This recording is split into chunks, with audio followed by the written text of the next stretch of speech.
Howdy ho, neighborino. There we go. Drop my chair down so I'm not blinded by the sun. Welcome to the Wild Wild West podcast. My name is Richie Richey of the MHRT Network. Over that way, representing your LA Chargers, is DZ. Thank you, DZ, for joining us today again. We got a lot to talk about.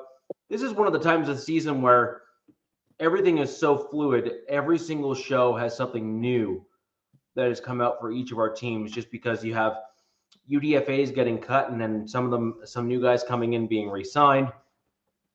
You got news from the various camps, rookie mini camp, and things like roster installs and all that kind of stuff. So you just have some really, really interesting things that are kind of going on really throughout the NFL. And today is no different, and frankly, the rest of probably the next 3 weeks or so is going to be no different there as well. And down directly below, Mr. Jack Kenna, representing your Las Vegas Raiders. Thank you very much, Jack. Thank you. Salute, Nathan. And we are working on, we are in discussions with a few folks to rep the Chiefs, and hopefully in the next week or two, we will have a new representative to come in, and we will go from there. So that'd be kind of neat to have that fourth perspective on the show again. So I do expect to see that coming in soon. Judson, Victory Lap, good to see both of you guys join in the show. We will get into a little bit of the schedule leak and release, because it looks like all four of our teams have had their schedules leak now. So that's good. So we have something to talk about in that regards. But we're going to kick off the show with rookie minicamp. This is kind of one of the coolest things I really like, although teams are getting more and more tight-lipped about it.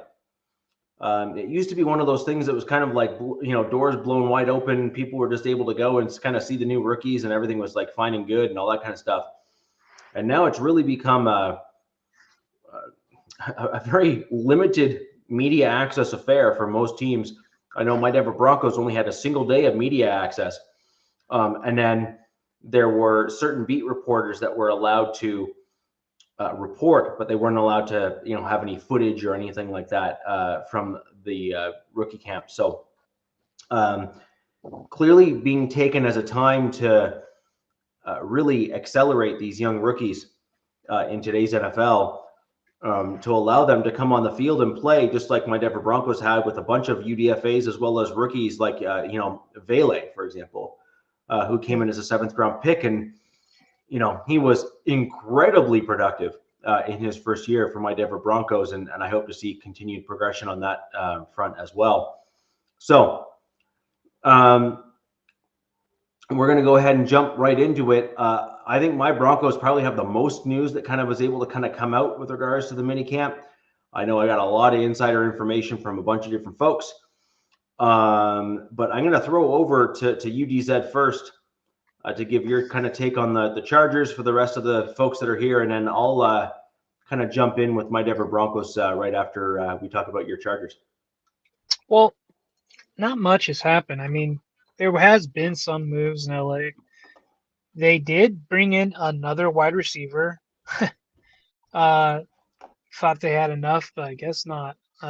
Competitors welcome in LA, but they did waive Bucky Williams, who was a projected center guard. I think he was a UDFA last season. This big old man he has this giant ginger dude that everybody was kind of rooting for. So they waived him, which sucks. Oh well. And then they did waive another guy, John Baptiste, who was another linebacker. They waived him for a guy Jack might be familiar with, but I don't know. He's from USC. I think he was on the Raiders practice squad. Linebacker Kanai Mwaga. Mwaga, yeah. Yeah, Samoan dude. Then there was another guy. I know that one of our edge guys, Chris Collins, was waived as well. And Mwaga, yep. And I'm trying to see if they replaced him with somebody. I only saw 2 guys come in. Other than that, it's just been interviews. Everybody's getting to know each other. The rookies free agents, the UDFA guys, they're all getting a chance to, figure out how things go. And kind of an interesting nugget is Tier Tart, who is, predicted to have a bigger role this season in LA, especially with the departure of Puna Ford. He came in, which I totally forgot about. He came in like 3 days before the first preseason game. So they re-signed him, brought him back.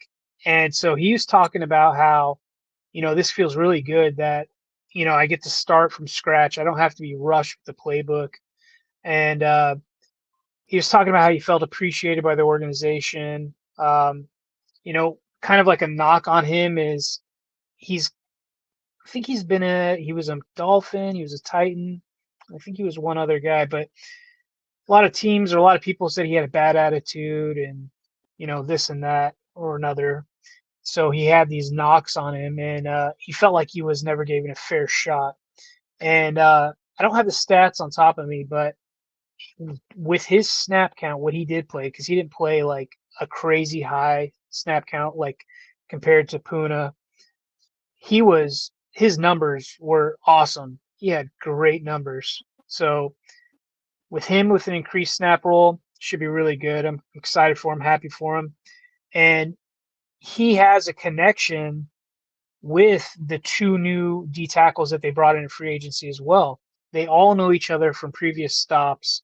Hand and it's Naquan Hand and I think it's Campbell. No, not Campbell. Delshawn. No, that's a linebacker. Anyways, I feel bad for not knowing the guy's name off the top of my head. It's so new. But I thought that was cool that they know each other. So there'll be some chemistry on that D line, and that should help. They could feed off of each other, and especially with the new rookie Caldwell coming in. And then, other than that, with what's going on since last week, just guys talking about, their path to the NFL. Nothing big. There's been some really nice, juicy, running against air for Trey Harris, which everybody, oohs and ahs about. But other than that, it's same old, same old. I think I'm kind of excited about since we have the Hall of Fame game, I get to see a lot of these guys that we've been talking about these past couple of weeks, really get to see these UDFAs and these back, later round draft picks and stuff like that. So that's what I'm excited about. And then the obvious, the schedule coming out, which, like you alluded to, a lot of it has been leaked. And what can you say? The NFL, I feel like, hates my Los Angeles travel Chargers. a lot. Yeah, you travel a lot this year. It's an understatement, man. I think it's 37,000 miles comparative. Damn. And look, I know geography. I get it. I know where they're located. But, like, compared to the Cincinnati Bengals, who only travel 12,000 miles, compared to 37,000, it's insane, man. And, I feel like that man that's like yells like get off my lawn, like an old man, get the hell off my lawn, because I just see what the way the NFL is going, and I don't like it at all. I'm not a fan, but we could talk about that later, I guess. I don't know. I like that you guys are traveling a lot. Oh, I bet. Yeah. Another thing I did see with the schedule leak was the last 2 seasons, the Chargers have had really early buys, which have saved their butts because they dealt with some really early, critical injuries. And, all I was hoping for, I was like, just give us a mid-season buy, please, please, please. Well, what I've seen with the schedule leak is they're like, NFL's like, hold my beer. Let's go from one end of the spectrum and we'll give you a week 12 buy. And I'm like, oh God, here we go. So should be interesting, man. But look, that's why these teams build depth, right? That's what we hope. Well, there's 2 benefits to that. One, if your team's in a rhythm, then your rhythm isn't broken by a bye week. Now, on the flip side of that, if your team is really hurt, like badly hurt, and sorry to say, your team has got a bit of we'll call it a history, Right. Yeah. Just a wee bit. a reputation, if you will. Frankly, a deserved one at this stage, if I'm going to be honest, just based on kind of what's happened over the decade, basically. I mean, all those injured. people are gone though, but so like anything that happens with this new regime, it's just pure cursed. It's just the organization's cursed at that point. Yeah, well, yes and no. It also depends on nutritionists that are brought in, how strict they are about doing things, the quality of that stuff in general. Hey, look, these guys at the facility eat Wolfgang Puck. So, look, I can't say that for other teams what they eat during the day. No, Wouldn't mind having him as my personal chef, that's for sure. Yeah, I agree.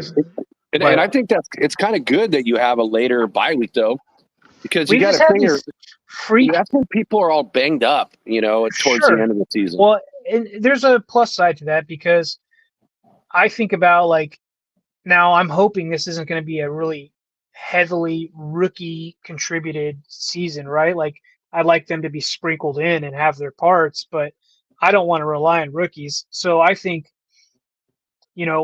that bye week being at that time could be a really good break for some of these rookies who are not used to playing this level of ball for this long. You know what I mean? College season's pretty short, especially for a lot of these guys that didn't play at some of these big time schools that went on to bowl games or went in the playoffs or whatnot. You know what I mean? So I wish my ideals would be week 8 or 9. That's what I was hoping for, and it didn't happen.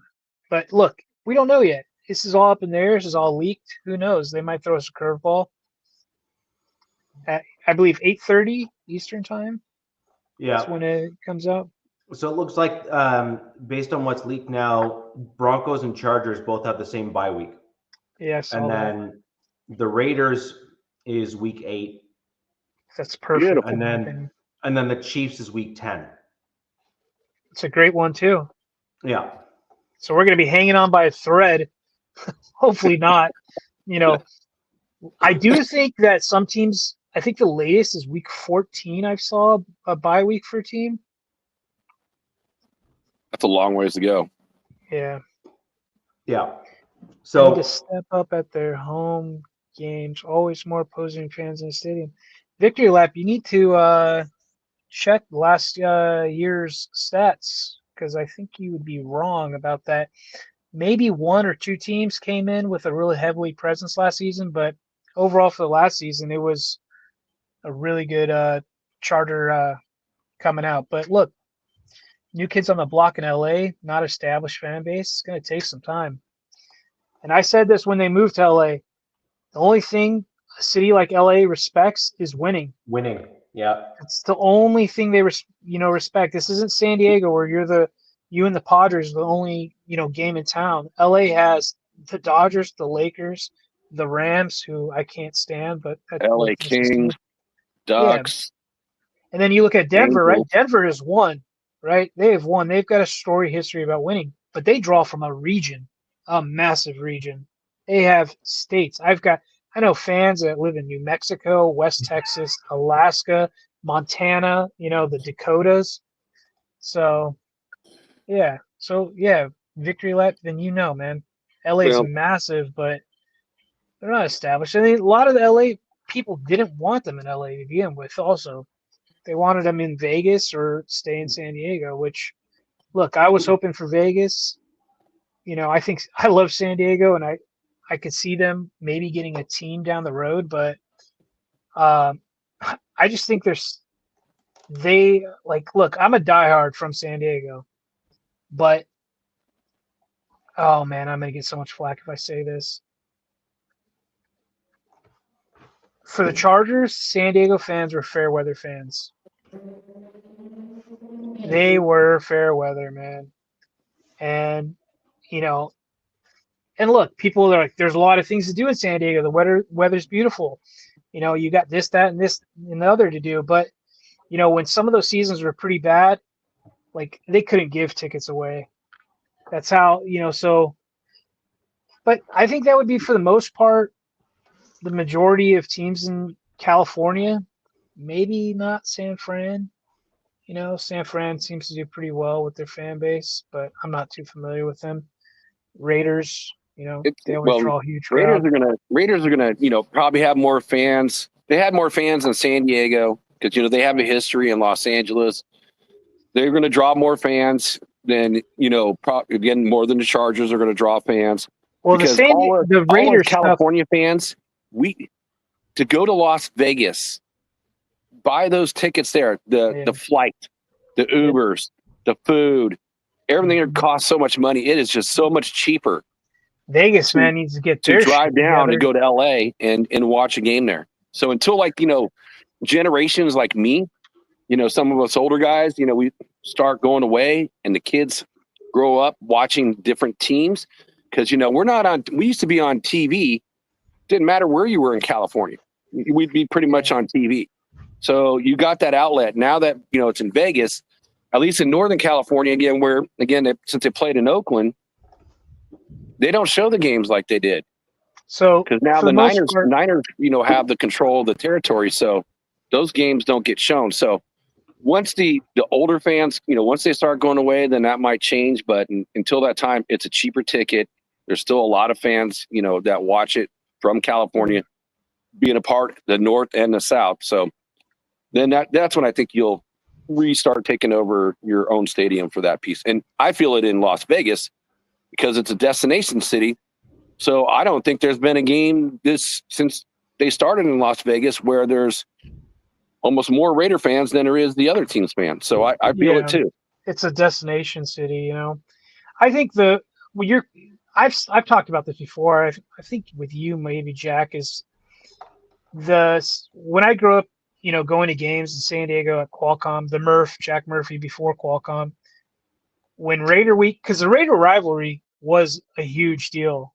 Like it was F the Raiders, F the Chargers, always 365, 24/7. That was the thing because there was such a heavy Raider presence in San Diego. And there's this whole rivalry, San Diego, LA, San Diego, hate LA, whatever, right? They're big brother up to 5.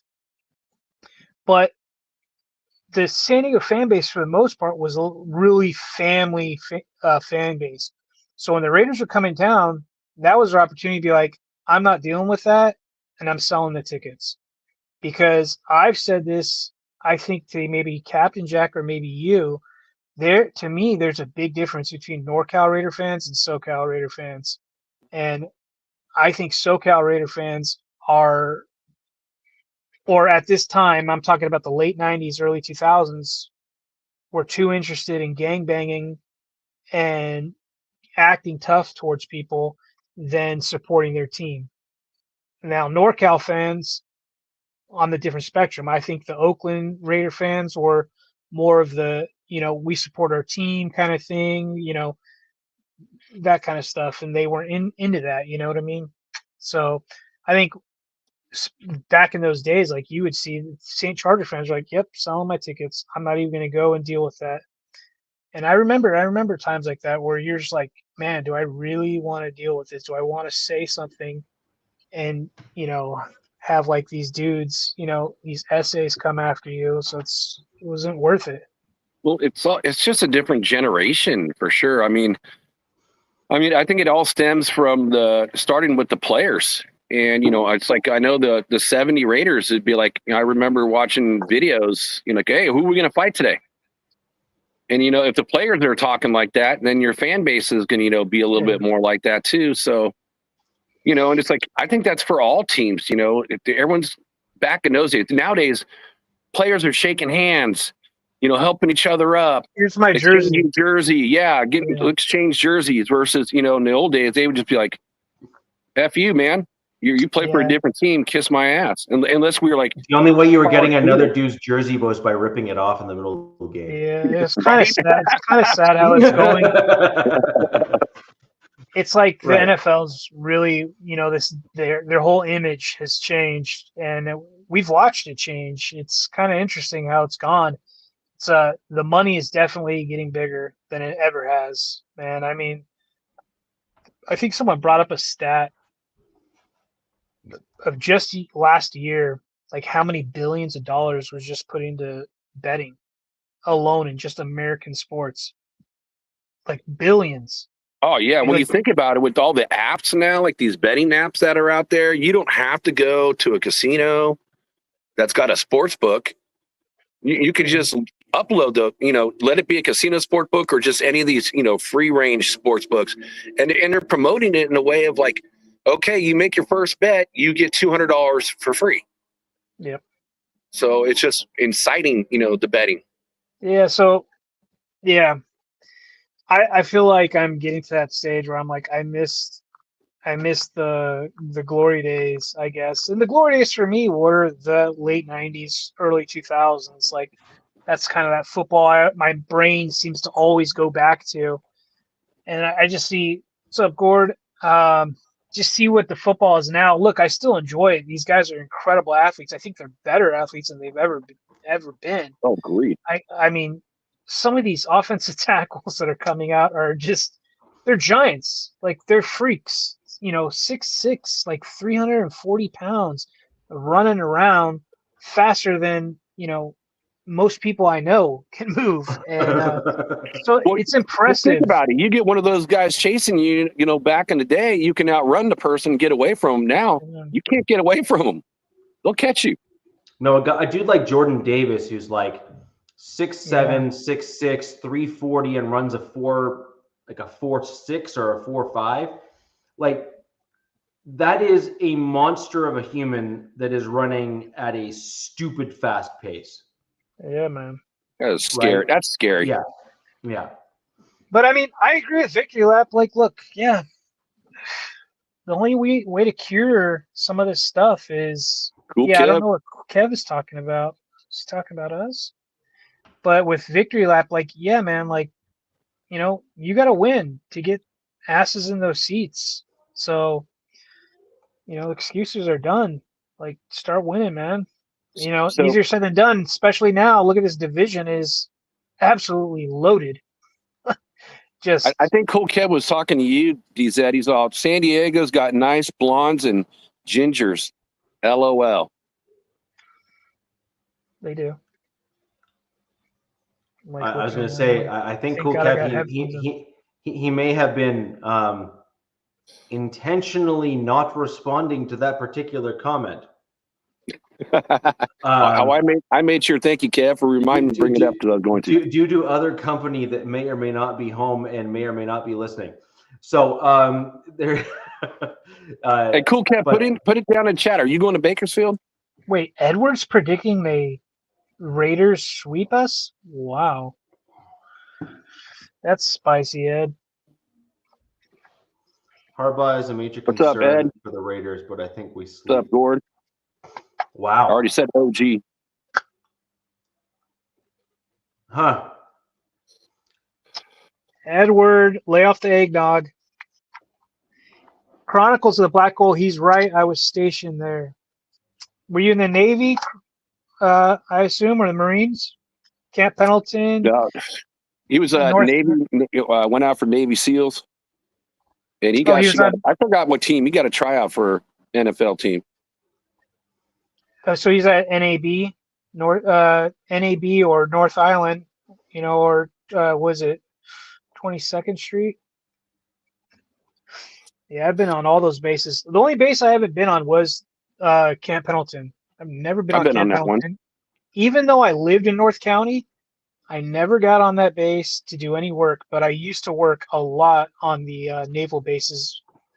Oh, did my power just flash? That's crazy. Yeah, I went on that base. My uncle was a lieutenant colonel in the Marine Corps, and we were at the officer beach. And my mom was walking, on the beach itself, and she cut her foot open, and it was like a piece of metal that was from one of the old AR M16s, and of course she pulled it up to see what it was. And she ended up having to get a tetanus shot. And then, we asked the MP, to go get my uncle. And we asked, hey, can we keep it? And they're like, no, you can't keep this.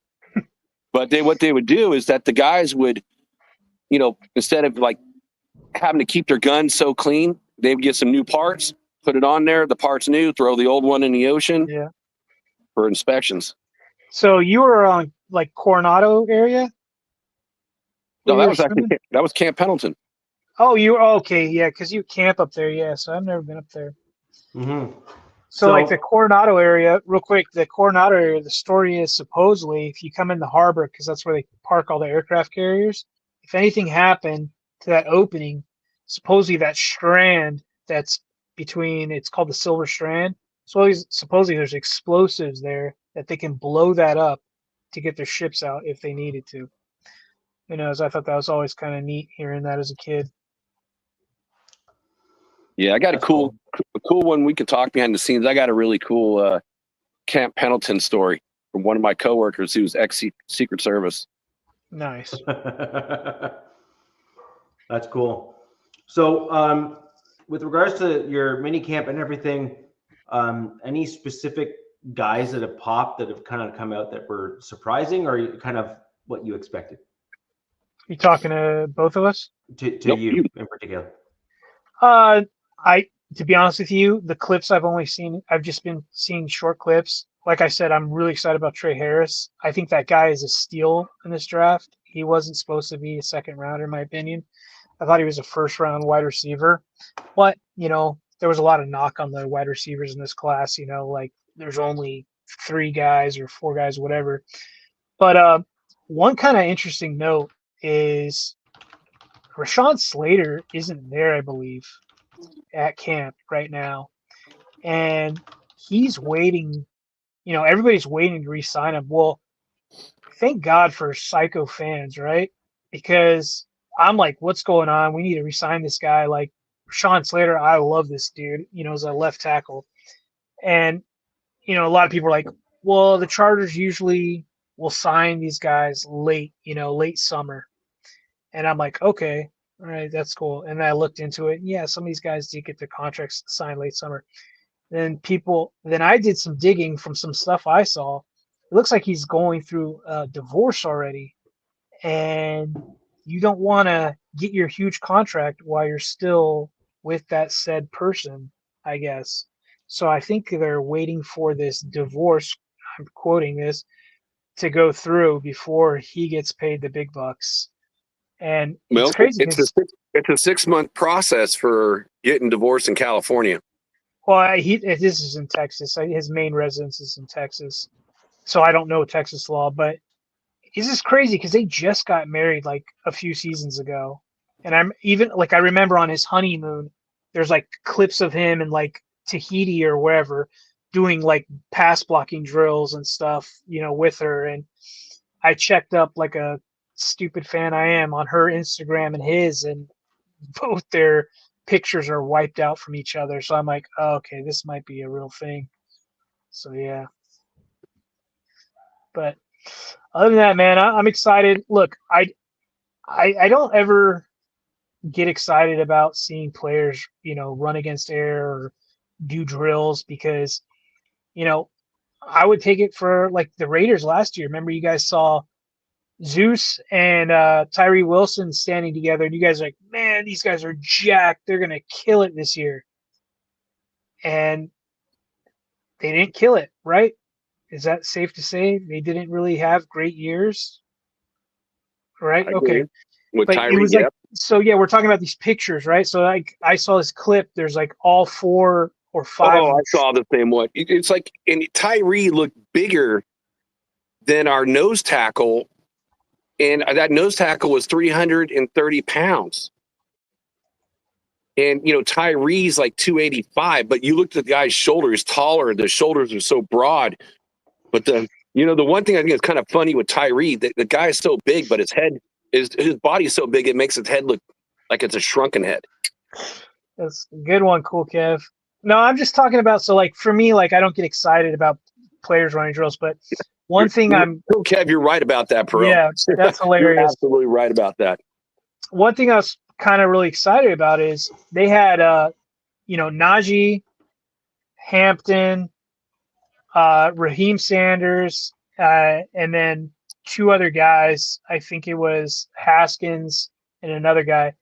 These guys are all big. They're all over 6 foot, 200 some odd pounds. So you have like 4 or 5 of these guys, massive running backs, all doing the same drill. And it's neat to watch like these dudes, how they maneuver. But I'm excited about this running back group, man, because these are some dudes. So we need it, man, because last season's running game wasn't great. I think all 3 of our teams' running games were kind of just like not what we wanted them to be, or close to what they should be. No, they were not. Well, I know Richie's team picked up a UDFA that I was like, wow. And Sanders. Which Sanders? Let me see. Or was it your team, DZ? One of you two. No. Oh, that Raheem Sanders. Yes. Rocket Sanders, yeah. Another guy that should have been drafted but was a UDFA. And I think it has to do with his age. And, I mean, he's already got kids and stuff. And I think there's a couple of these guys that they drafted, and they talk about having, like, oh, yeah, I got 2 boys. I'm like, wow. So this whole COVID year really, accelerated some of these guys' careers, let's just say. A quick question, Kev. I heard you went on a show, dude. What show did you go on, bro? I hope you hook up a Lunatic, dude. You and Lunatic would be fire. You guys are both funny as hell. So, with that in mind, let's move on to the Broncos stuff. There's a boatload of news that came out. I happened to get a bunch of stuff from a bunch of guys that I know in the media space and that were present throughout minicamp. Some interesting news came out. So just to kind of break down a few things. So we spoke about it on last week's show, both the invites and the UDFAs. And obviously we know our draft picks already because we kind of covered those the show before. All of those players were all combined in this past rookie mini camp that we saw, including some of the tryout players and stuff like that as well, right? So there's a guy that Jack will likely recognize, Cole Fotheringham. Yep, I saw that. We signed him after rookie mini camp where he was in as a tryout player. Oh, wow. And so he obviously popped, if you will. He has been a practice squad UDFA style guy that has been in the league, has started and played some games in the NFL, but generally speaking has not really been that starting guy. He's kind of been the sprinkled in guy from time to time is seemingly his role. He's a good all around player. Yeah, he pops. So he's got good hands that can block and all that kind of stuff. And so he's a little bit on a fast track, in my opinion, just because he's already gone through the bumps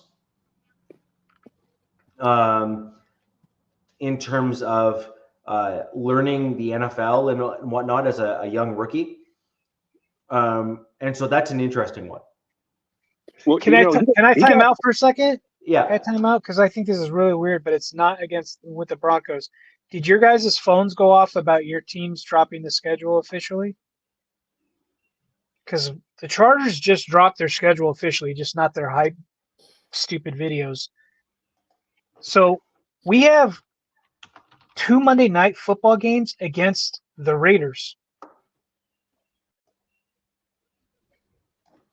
Week 2. Both Monday nights? Weird. And week 13. Oh, timeout. Did I just get that wrong?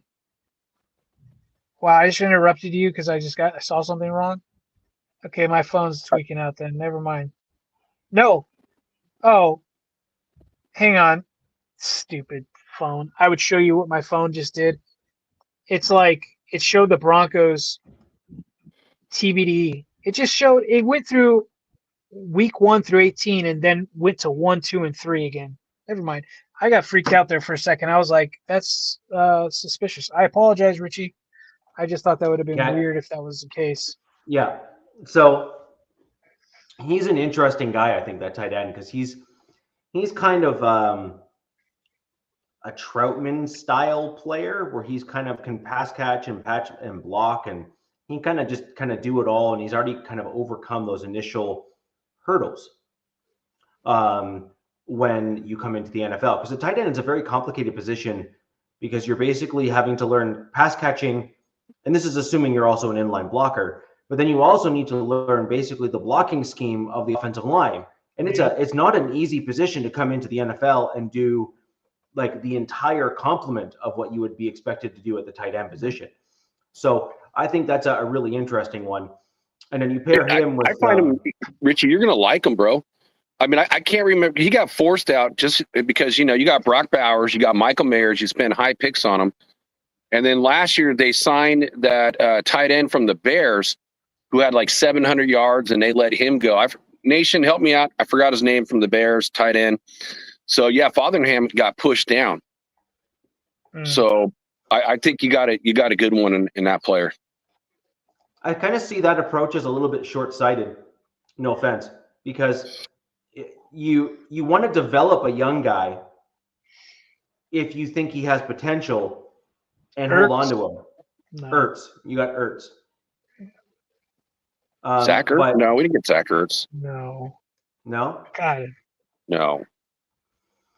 But I think that the big issue there is that when you bump a young guy that you might be able to develop and keep him on like a 4-year cheap contract for your team, I just don't think cutting him is the right decision for most teams. You always want those young dudes that you can develop and have them come up in your system with your team. If I recall right, I don't think they drafted him. I think they signed him. UDFA. Yeah, so, I mean, that's a difference. Yeah, he was a UDFA. But, again, you want to develop those guys. You want to build those guys up on the roster to have them churn up to be, special teams, then maybe get onto the active roster and play some offensive snaps. Like, the best teams in the NFL, the ones that are perennial playoff teams, that's what they do.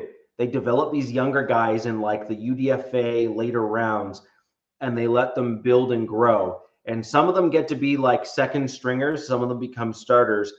But at the end of the day, they're almost always quality special teams guys that they can churn through when and if they need, or use as trade bait, because some of those guys, if they develop them well. There you go, right here. Yeah. Cool. Yeah. Thank you. Cool, Kev. So either way, I just think that's he's an interesting guy. The number one dude that is getting just an incredible amount of airtime is Kyrese White, wide receiver out of Utah State.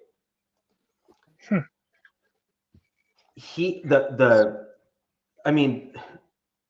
don't even know where to start in terms of the type of praise this guy is getting.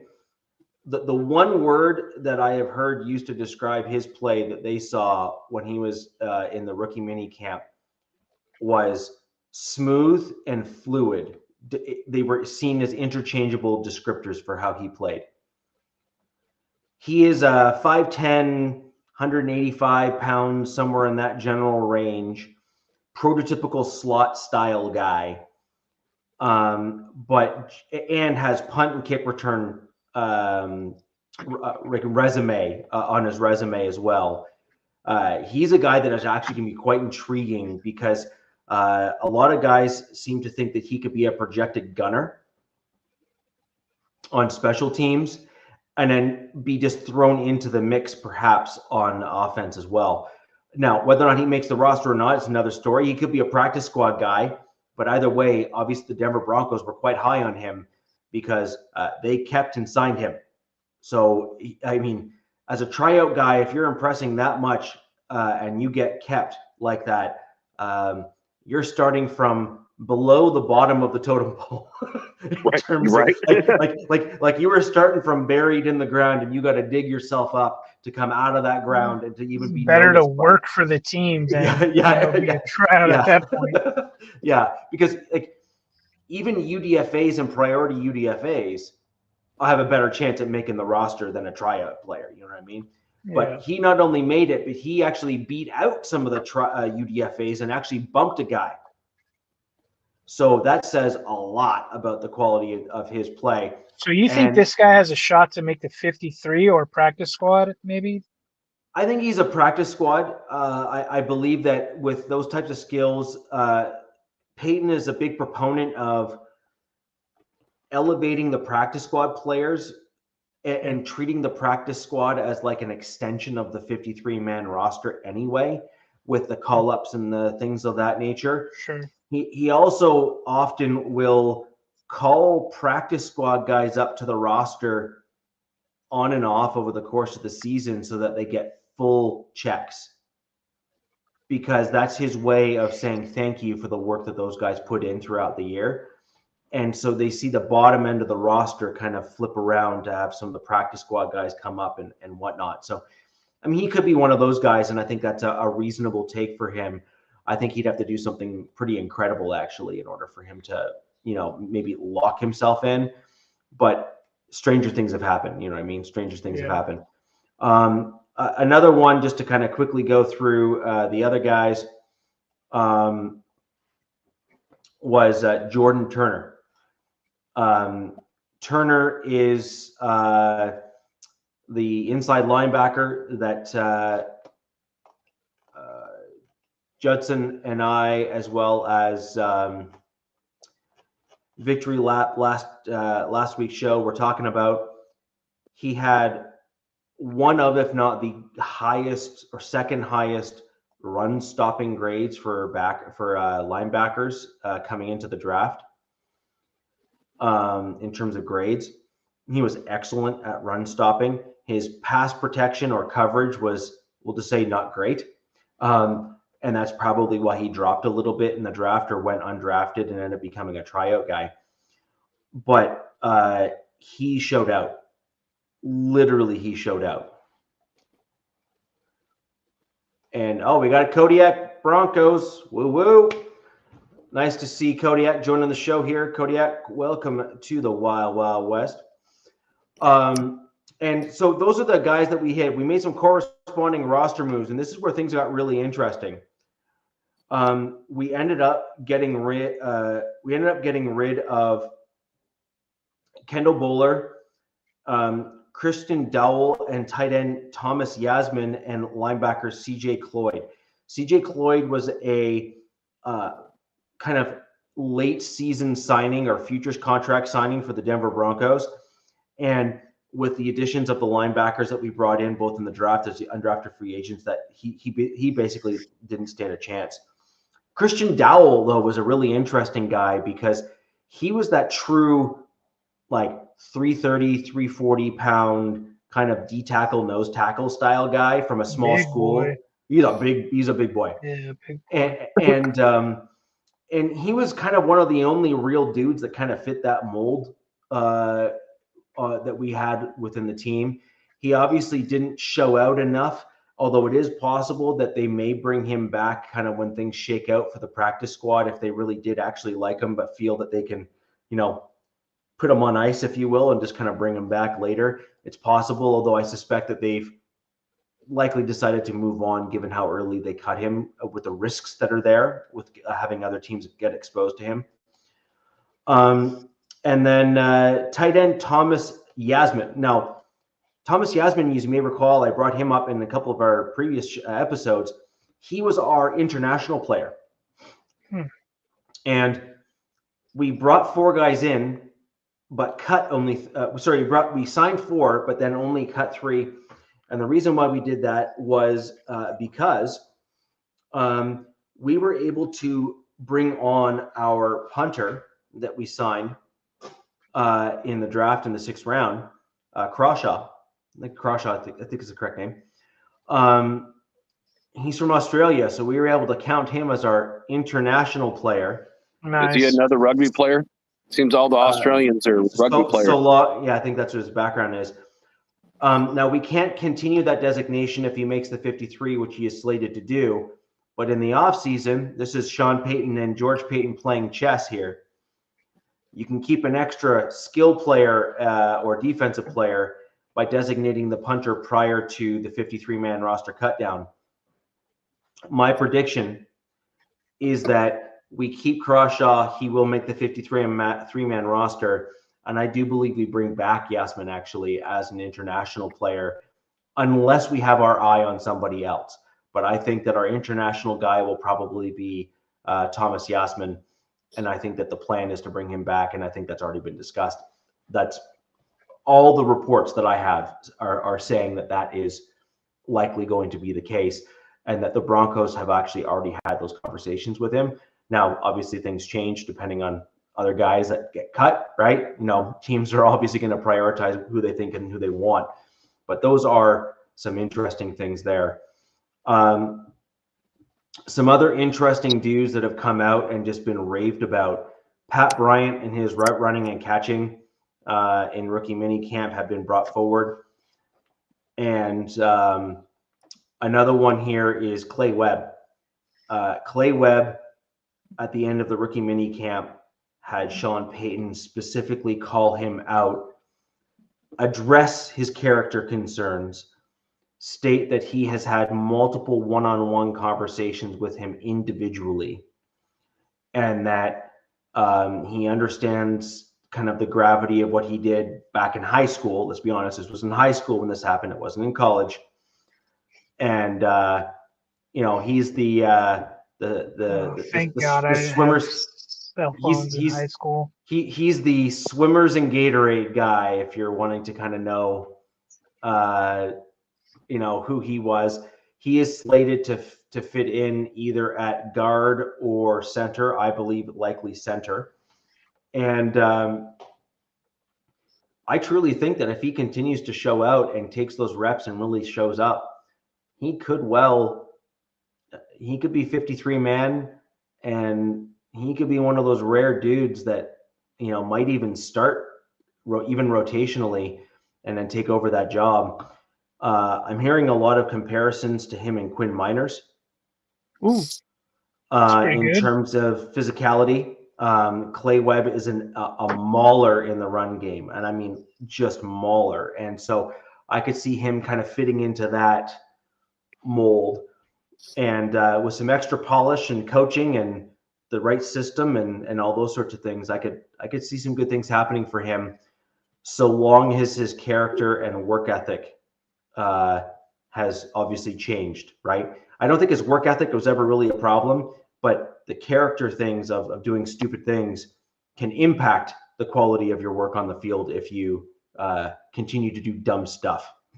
It's a fact, right? There's a lot of guys that have got caught up on some stupid stuff, right? For one reason or another. I'm not talking about the guys that had any essay or domestic violence, none of that stuff, but quote unquote these character issues or whatever that for some reason the media blows up, right? Or these analysts blow up and these guys just slide or don't get drafted, right? And it's kind of a shame, man. It's a real shame because last time I checked, football is a game of, warriors and savages, man. You need dudes that are just psychopaths, essentially, that can control it in, at 30-second bursts or what have you, and I just think about how many guys have just been, their careers ended for maybe some stupid prank or something they've done, and but they were more than enough, good enough to make the league. I'll call the flip side of that too, but when you're in an industry where you're getting paid the way these guys are getting paid, you don't want to, spend your money on someone who definitely does have big character issues. I mean, it's just risky. You're Sure. taking a spot away from somebody else. You're spending that type of money. And then it's on the face of your franchise too. It gets looked at. It's like, I don't know. I think we judge people you just don't throw. What's that saying? Don't throw stones in a glass house. Yeah. Who the hell are we to judge these people? Like, is like I said, as long as it's not one of those things I mentioned earlier, which there are some organizations that seem to overlook that, right? But and they're it went through in court, whatever. Okay, cool, right? We're not stupids, we're not dummies over here, But I'm like stop judging. Like, who cares? Like, what if they did something stupid? Like, look, and as long as it's not those other finite things. Like, for example, what's his name? And I know this is like an NFL thing, but that Tampa Bay receiver that got suspended for gambling, right? And I get that rule, but they made an example out of him. Like, it's like they crucified him. They're like, you're suspended for the whole season. Really good receiver. And he wasn't even betting on himself or his games. It was like some other games. No, I that's the one thing I agree with, though. Like, so I think we spoke about it on the show. I'm not sure if you were in the Well, you look at some of the greats, like Pete Rose as a good example, or was it White going back in the 20s for baseball? Was it White Sox or Red Sox, White Sox Johnson or whatever it is that right. Guy's name? Betting on your teams or whatever. I mean, Pete bet on his own team, right? Like, he was a manager, player. He was a manager at the time, but you as the manager, you're controlling who's playing, who's pitching. Sure, no, I get that. Look, I get Pete's thing, dude, and I still think he needs to go in the Hall of Fame. Anyways, he is, and it sucked that they waited for him to die. I think they're all cowards, man, but whatever. Like, it's you're going to judge everybody just by mistakes they make in your life, then we're all screwed, right? Like, just look up what they did in the game, right? That's just all I care about. Who was the Miami offensive lineman?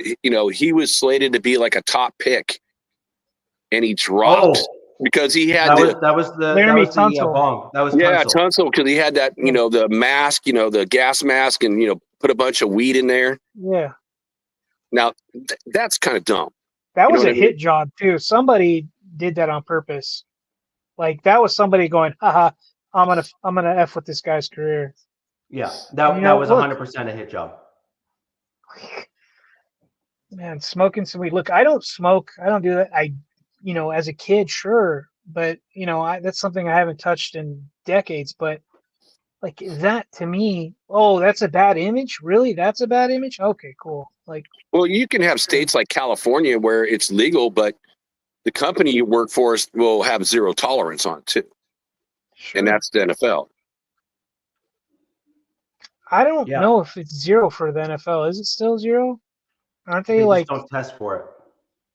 Yeah, I think the NBA either, right? Like, they don't test for it now. But what I was getting back to with the gambling thing, and the reason why I mean, that was probably a bad example. But I generally agree with it, and this is why.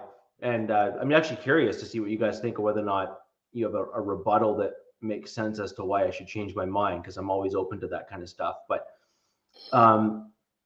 players in the NFL have an inside track on other players in the NFL and other teams in the NFL, given their relationships, as we were just talking about. I get that. And so my framework on this, and where I'm coming from, and why I have perhaps even a harder, but I have even a harder stance perhaps on it than even the NFL took, was like, I kind of want them to be publicly shamed. I kind of want them to go through that kind of thing, because I mean, it's almost like the equivalent of, like, I got a bunch of folks that I know that work for some pretty big organizations, and I know a lot of things that are happening at a lot of companies prior to when they're announced publicly.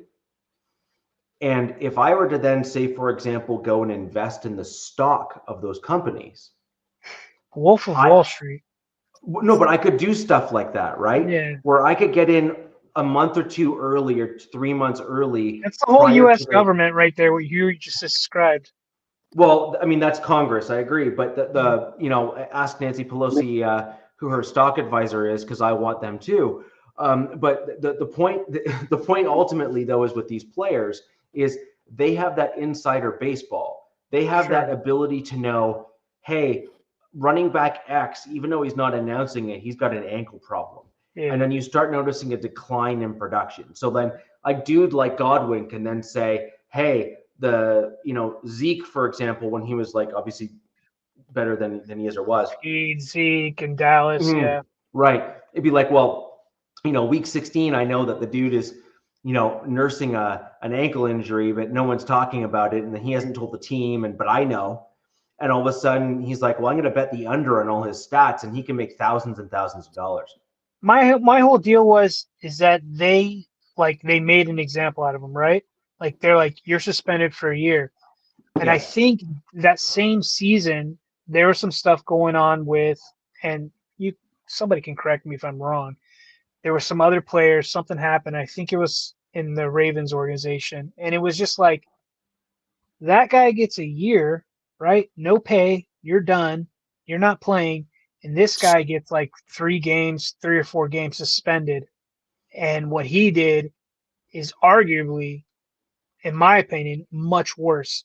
And that's why me looking at the NFL now as it's changing, me being that old man, get off my lawn, seeing how the NFL is changing, it's getting to be this crazy business where it's like, let's protect our brand with the betting thing, but all this other stuff we can let slide.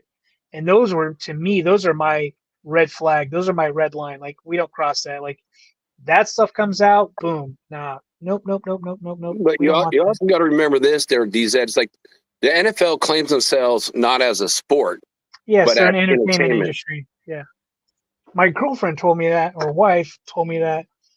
Girlfriend. You better hope she didn't watch the show. Yeah, she told me that a couple of years ago. She's like, you do know. And I'm like, what? So I looked it up and I'm like, oh my God. And I was like, this makes sense. Like, so, I mean, that's why, I mean, hey, look, we can see, even though it doesn't look blatant, the NFL pumps certain teams, points them in a certain direction, it's flags go certain directions. Yeah, right. Like, we don't all wear tinfoil hats, right? I mean, yeah, this is for that way or this way. Whoever the KC, fan's gonna, host is gonna be getting all those flags. Yep. Well, I mean, there's a bunch of stuff that's occurring here in the Canadian election that's shady too, and I kind of rope all of that into kind of the same thing, which is, an anomaly happening once, totally cool, happens from time to time. Happening twice, you're like, that's strange, but still within the realm of plausibility, right?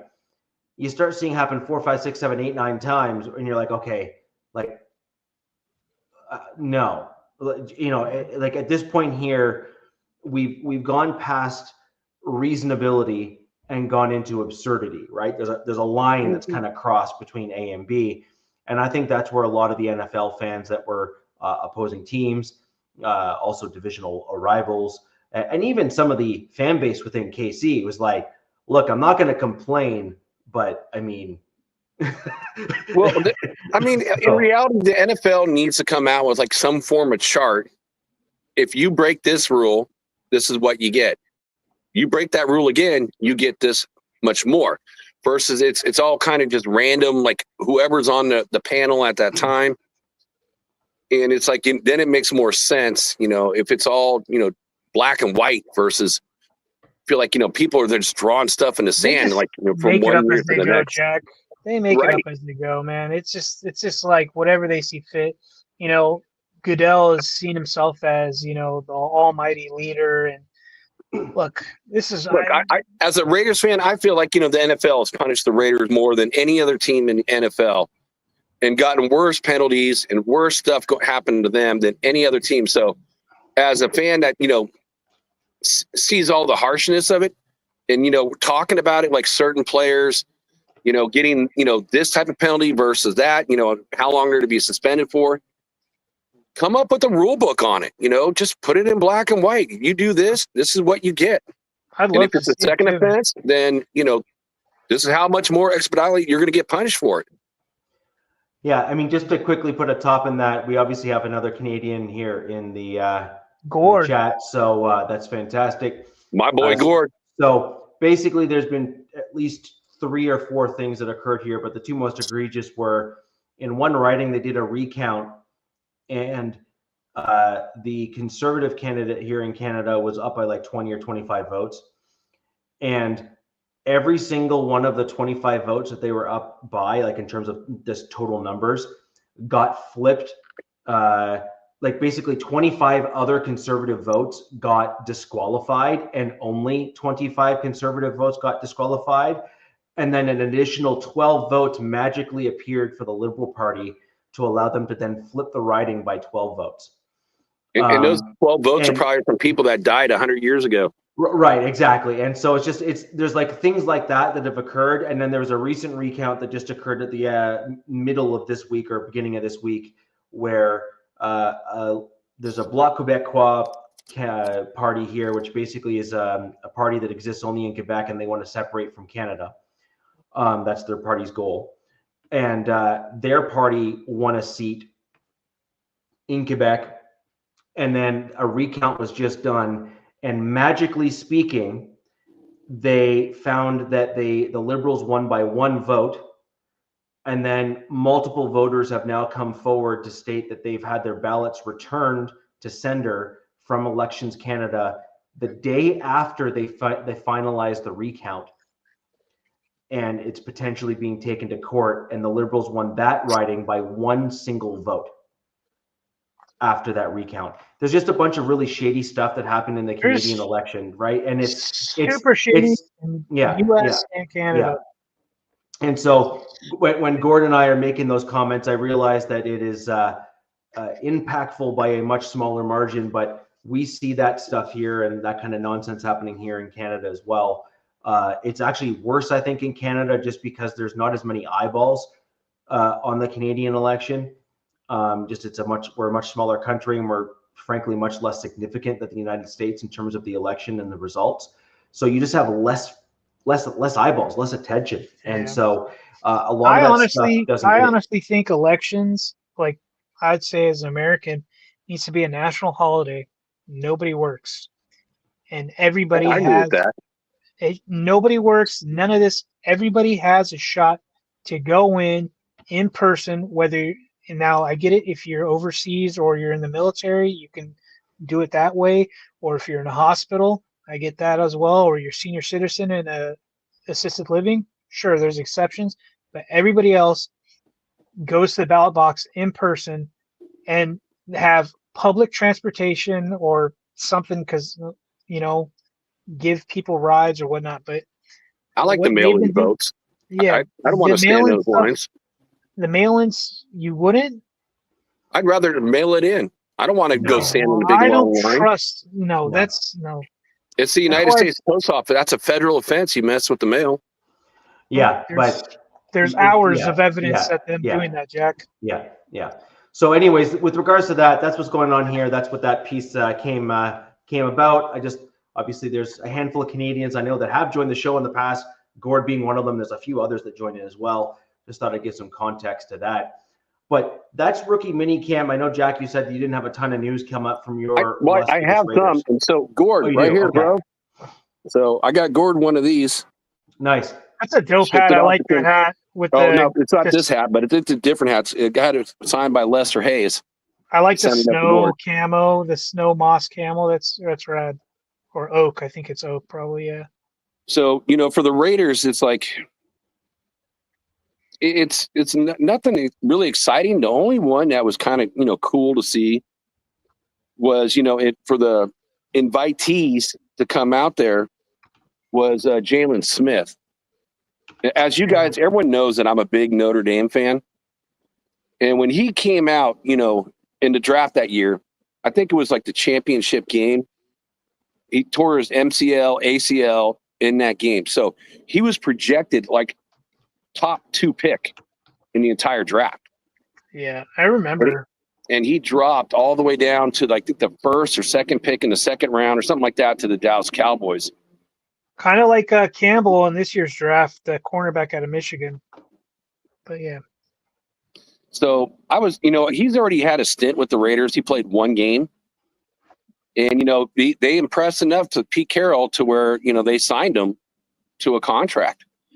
And, in the move that came afterwards, which is kind of a shock, I wasn't expecting this because the Raiders, they're deep enough on middle linebackers. We got the guy from the Steelers, and then we signed, White.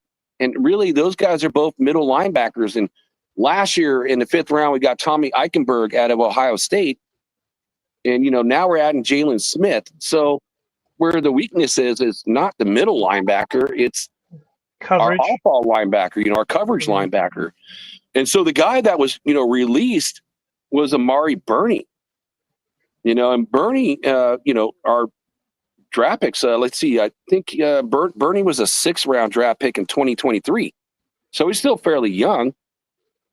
And he's an off-ball linebacker, which the Raiders don't have a lot of depth on.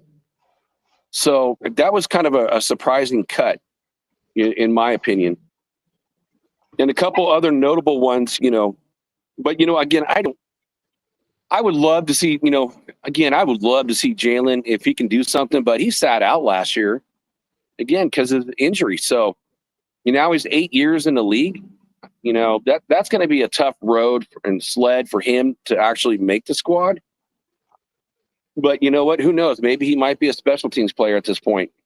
And I wouldn't mind him on the special teams. He's a big boy.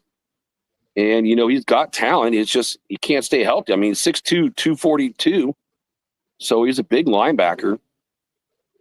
But some notable, people that got signed, just for trying out, which I was really kind of surprised. There's many. A kid named Jahari Harvey, defensive end, 6'2", 255 out of MSU. I don't know a lot about him, but, the Raiders, again, we're talking character issues, right? So Snowden got his DUI. And the guy I brought up on the previous show, who was the top UDFA, who was projected out of the 5th-round draft pick, and now they signed this kid. So the writing might be on the wall for Snowden, depending on how his court case goes and how he performs. And then another kid that got, which is another wide receiver. And again, MSU, SMU, and Baylor. I don't know. The Raiders have picked up a lot of those guys. There must be some connections. Michigan State. I don't even know what it stands for, to be honest with you. Southern Missouri. I know Southern Missouri. I'm going to think. SMU. Southern Methodist. It's crazy. It's like between that and Baylor, they, a lot of the UDFAs are coming out there. So the coaching connections, there's got to be something. I know the Raiders are always big in connections. So there's got to be some form of connection between them. Right. Southern Methodist and Baylor. Yeah, I dated a girl who went to Baylor. That's a pretty cool school. Nice. They have a freaking a zoo enclosure in the center of their school with bears in it, which I thought was kind of wild. You better hope your wife is not watching the show. You're talking about girlfriend versus wife, ex-girlfriends. So God, she's not watching this one. But Kentron Jackson Jr., wide receiver, 6'1", 203 out of Baylor. And, the surprise cut, off of that one was Christian Wilkerson. So, again, not Christian, the defensive tackle, but a wide receiver has been on the practice squad for a couple years. So he just got let go. And then another one that was another wide receiver, Keyshawn Smith, 5'11", 187 at SMU.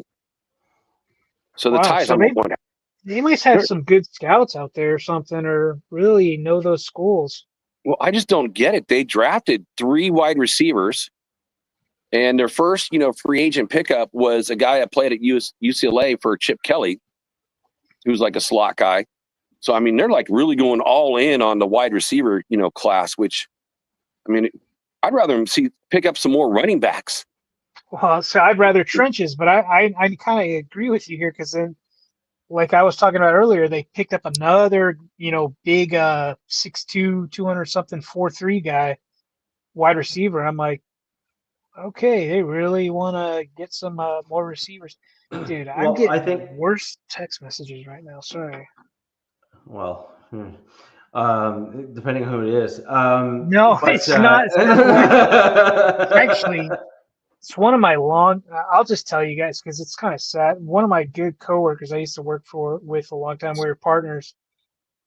He hits me up out of the blue. I haven't worked with him since I moved to Maryland, but he's like, "Oh, I'm back in Ohio. My dad's dying. Has 2 weeks left to live." I'm like, "Oh, Jesus Christ." I'm sorry to hear horrible. that. That's Sorry, bro. that's going to be a tough deal, right? Like for sure, that's going to be a tough deal. So. Yeah, he hit me up about that. And I'm just like, "Oof, what do you Yeah. say?" You know. That's one of the things. There's really no good thing that can be said in that particular situation. No. Yeah, all I did was just message him like some stories he told me, you know, because we worked together for years. So it's like, okay. Yeah. So, my theory on the reason why you bring in those wideouts is that you didn't like the depth you had on your squad, and you felt that you were upgrading the depth that you had on your squad. And a new regime is going to want new guys that fit what they're trying to do offensively.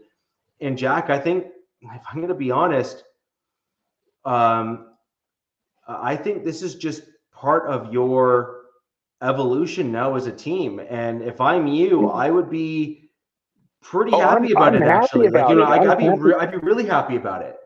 I'm happy to see, more bodies. The more bodies, more competition. And Pete Carroll's all about competition. Mm-hmm. And, they always bring in guys that wear the C on their chests for their colleges. So I'm glad to see it, but it's just fascinating to see so heavy on one position after you already addressed it so much, when I see other bigger needs on this Raider squad, which for me, a slot corner is a big need. Off-ball linebacker is a really big need. A true free safety is a big need. I don't feel like a wide receiver at this point is a big need after you've already addressed it so much, in the draft, and you address it, in the UDFA signings. And now all these other kids are coming in. Yes, I want that competition. But when you sign guys, you got to let guys go, which is kind of, surprising. Again, Amari Burney I thought, he was going to end up being a backup to Amari Gainer at the off-ball linebacker if they don't sign any other guys, just because he is an off-ball linebacker. And then another big one that got cut was Matthew Butler. So he was a 5th-round draft pick in 2022. He never played any games. He's always been kind of, practice squad type player, but he's been there for several years. So I'm going to guess he just, after, drafting 2 defensive tackles, that it was just his time to go. So another one, this is one of, got to go this direction. This guy's old player, Tyreek McAllister. Again, he's a wide receiver / running back type player. He got let go, and he's super fast. I liked him in the preseason last year, but he didn't make the squad, and he did practice squad. And then, they also waived Brandon Smith, another linebacker. So it's and they drafted, I guess, Wesley Steiner, 5'11", 235. So he's kind of a small linebacker out of Washington State. So I'm hoping, I haven't looked him up, but he intrigues me just for the fact I'm like, how would you say 5'11", 235? Yeah. He's in a weird shape, dude. Yeah, that's a weird size because he's, they got these linebackers I've seen him, 240. So he's a small, he's on the small side, man. Well, he doesn't really fit. Again, I think, a lot of these guys are going to be camp bodies as a whole. But it's going to be, I'm interested to kind of look him up and actually read more about him to see what type of linebacker he is. Because, again, they all got stories, man. That off-ball linebacker is a big one. And they also signed Jonathan Sutherland, safety, 5'10", 202 out of Penn State. So don't know much about him either. Again, I'm thinking just at this point, another practice squad. Or, again, if he's a free safety, then that would be intriguing because, again, the lack of depth in those positions, those 3 spots that I mentioned, then these kids have chances to actually make the squad. And I kind of have a weird feeling that, we had 11 draft picks. 11. And I feel like, all those guys will probably end up making a squad. So did you make 11 picks? Because we they had 11. 10 and They had 11. we had 10 and we only made 9 picks because we traded up. So, like, did Well, you guys the make- Raiders traded back twice. So Okay. in the second round, they traded back. I think it was with Miami. And then they did one other trade. So that's how they ended up with 3 third-round draft picks. And they drafted, Porter, who's like, a cornerback. He was a wide receiver that converted in his very last year to be a cornerback. He's like 6'3", I don't know, like 205, 210, something like that, and runs a 4.30 40. So he doesn't have a lot of, experience, at the cornerback except for 1 year. And that's kind of cool. He actually said, "Hey, man, I could be the next Travis Hunter. Play me on both sides, coach. Play me on special teams." He's also had I think 4 blocked field goals in his college career. So he's also said he wants to play the special teams. So, and then getting two offensive linemen in the third round. So yeah, it's like some of these moves, like I don't get them. I like, they're bringing in certain positions, but man, I'm just feeling like they are going all in on the offense this year. And I think the defense really needs to be addressed a little bit more. So I'm just wondering, I'm hoping I think it's Hinton or Hilton. I think there's KC, they're Cincinnati players. There is a Hilton and Hinton on that squad. One of them is a free agent, but one's like 31 and he's like a slot corner. So I'm kind of looking forward to see what they do with that, because they still have like $36 million under the salary cap. Yeah, I had a check in the Chargers. I know they still have some money because they obviously have a big signing thing to make. I just saw something, Jack. Our Monday night game there's 2 Monday night games, week 2, but it doesn't start until 10 o'clock my time. 10 o'clock at night. Like, what Ooh. the hell? That is brutal. Yeah, that's perfect time over here, 7 p.m. then. Yeah, because it's Bucks at Texans, 7 p.m. Eastern, and then Chargers at Raiders, 10 p.m. Eastern. That is trash, man. Like, what That's the hell late. are they? Dude. Oh, man. I don't know, dude. Chargers came out with some Minecraft thing. Not a fan because I'm not a child, but I still got to watch it to see. You guys have kids, I'm assuming, so. They Yeah, mine are My older. son will go wild, and then I will shun him for liking something that has a Chargers logo on it. It's got like hidden things or whatever. Have you guys looked at your guys' schedules yet? Like, Yes. to see? Yeah, you have. Okay. No, I'm limited of what I've seen so far. I have All I saw posted was my predictions preseason. already in the chat. Oh, did you think about these, or you just? That's my gut reaction and just a quick assessment of which team we play which week. What are you guys going undefeated? What? Oh wait, week What 1. the hell? Okay. No, okay. You look. Can you see him, Jack? I'll have to look. Yeah, I can see it in the chat. I got to look up who you're playing against, though, Richie. I think we play them week 4, right? Yep. So maybe we'll go right into the schedule thing, and we'll just kind of go off of that as a first gut reaction, and we can kind of discuss it, and then kind of go to the other teams after the Broncos, and we'll go there. So the leaked schedule turned out to be correct for my Denver Broncos. Week 1 is against the Titans. While the Titans have been much improved, I still think that my Denver Broncos are the better of those 2 teams, and that is Titans at Mile High. So that is Titans at Denver, which I think is going to be a win. I think you're going to have like 6 sacks. Yeah, that's Cam Ward, right? Yes, that's Cam Ward. That's Cam Ward. Yeah. I like him, but we'll see. I like him, but the problem is like that's your first NFL game, and unless you're right, like that's not that's the NFL's leading pass rush team. Like that's like welcome to the NFL sort of game, right? And so you throw to the first game. And keep in mind the Broncos just re-solidified their secondary with Jade, in the first round. We got Hufanga again to back up in the safety position there. We got a couple even undrafted and drafted safeties. Just the secondary for the Broncos in the back seven is very strong. Well, your linebackers are strong too, and they can cover. Yep. So, I mean, that Jack, I got you guys' punishment. preseason opponents: Seattle, San Fran, and the Cardinals. I'm looking for their schedule. So all I know is the NFL gods are like saying, you know, F you, Ward. Yeah. You're going to get smoked. Yeah. Yeah. Yeah, I feel bad for Cam, dude. Broncos, no. So I'll just kind of quickly go through the first 4 weeks. So it's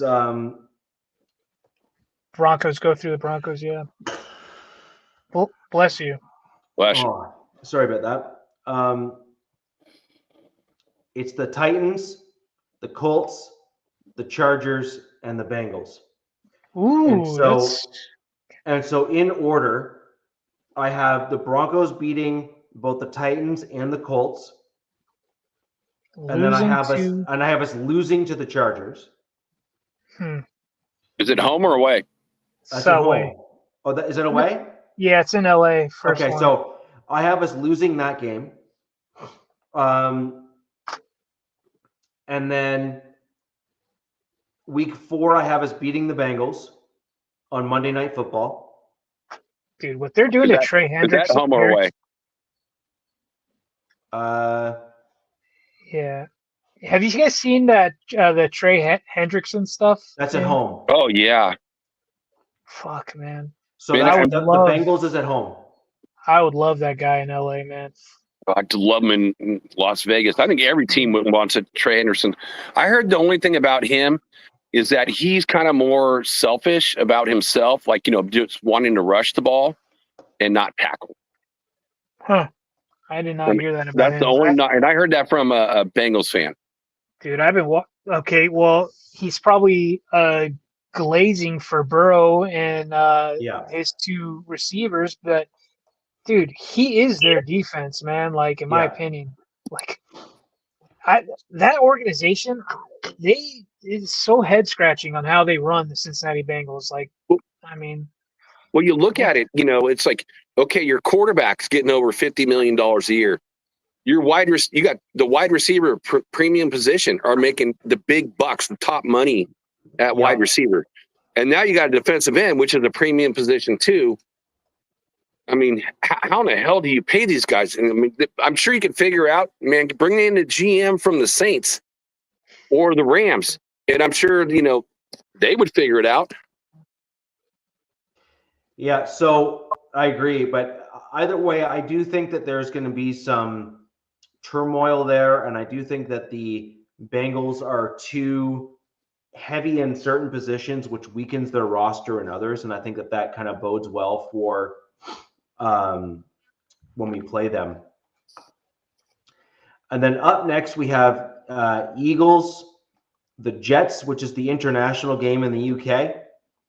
And then the next week after that, the Giants. And I have... You get the Eagles week 5? Week 5. In Philly or in the Denver, do you know? That is in Philly. So I think we're playing them in Philly too, if I'm not mistaken. So my thing here is I see us losing to the Eagles for sure. Like that one, I just have it marked as a loss on our calendar. And I think don't say that. Come on, Richie. Have some faith in your Broncos. No. I'm being realistic. Your offensive line was, you know, pretty good. I mean, you know, seeing where they're ranked, I'm like, I was really impressed that they're ranked as high as they were. You're missing the point. This is not about the offensive line. This is about the Eagles' offensive line versus the Broncos' defensive line. Yeah. And the reason why this is important is the Broncos' defensive line is one of the lighter units in the NFL. They don't have those big 320, 330-pound dudes on the defensive line. That's what Tom was doing to us too. Yeah. And so what you end up with is against decent teams, you do okay. But then when you get these big built teams that are elite, and I would certainly categorize the Eagles' offensive line as elites. Like they are a bunch of dudes. Let me tell you, right? We saw what they did in the Super Bowl, and they just decimate. Like that was a bulldozer on both sides of the ball in that Super Bowl. And so my point being is that I believe that my Denver Broncos are going to equally struggle when it comes to those big boys up front on the defensive line, and the fact that they have rotation at that position to keep those big guys fresh on the defensive line for the Eagles. I think that's going – sorry, on the offensive line. I think the offensive line is just so good that they're going to overpower my Broncos defensive line just based on size.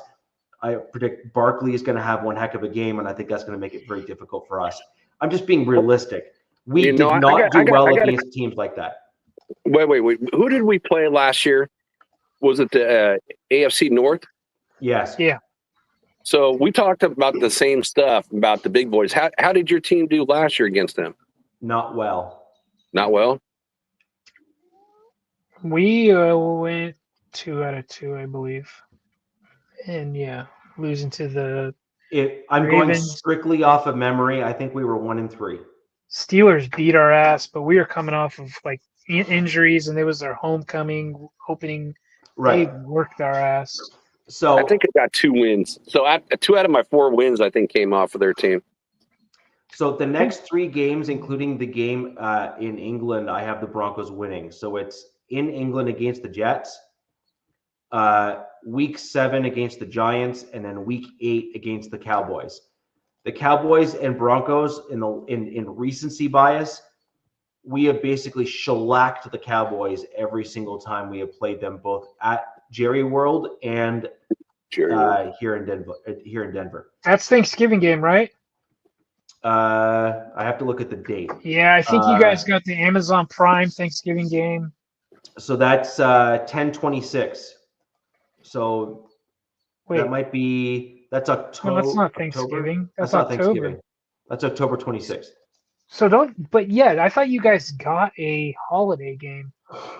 So week 9 is 11/02, and then week 10 against the Raiders. November 6th, that's U.S. Thanksgiving, isn't it? No, it's 25th is our Thanksgiving.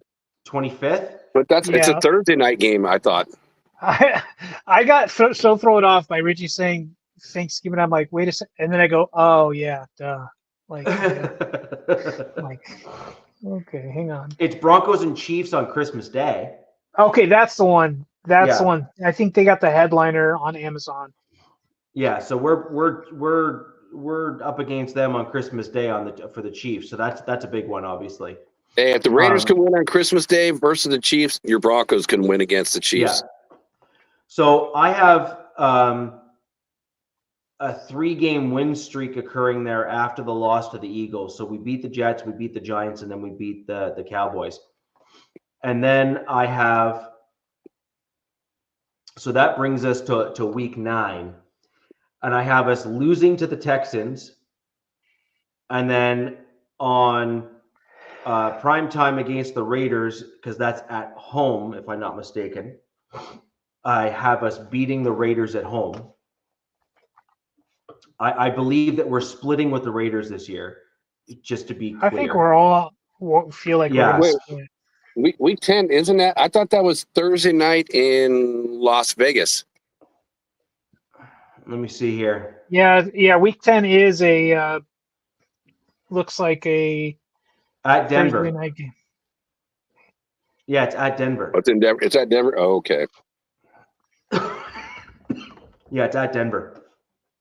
So I have the Broncos beating the Raiders in that game, but I don't have the Broncos sweeping the Raiders. I think the Raiders have done enough to make these games far more competitive this year, and I think that we're going to split. I love the Raiders' schedule. Yeah, like you guys have a chance to really do pretty well this year. Your guys' Did they just release this when we're doing the show? Because I was looking it up. Yes. Yeah, and then I have the Broncos and Chiefs when we play. We have some really weird, just things are just work out oddly. the Broncos a lot of the times will lose to the Chiefs at home, but then beat the Chiefs on the road. And given the history there, I see no reason to try to bet against that from happening.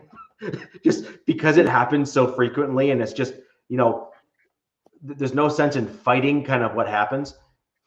And so I have the Broncos losing to the Chiefs at home going into our bye week in week 12. And then in week 13, I have us beating the Commanders. Wow. Yeah, that's what I'm saying.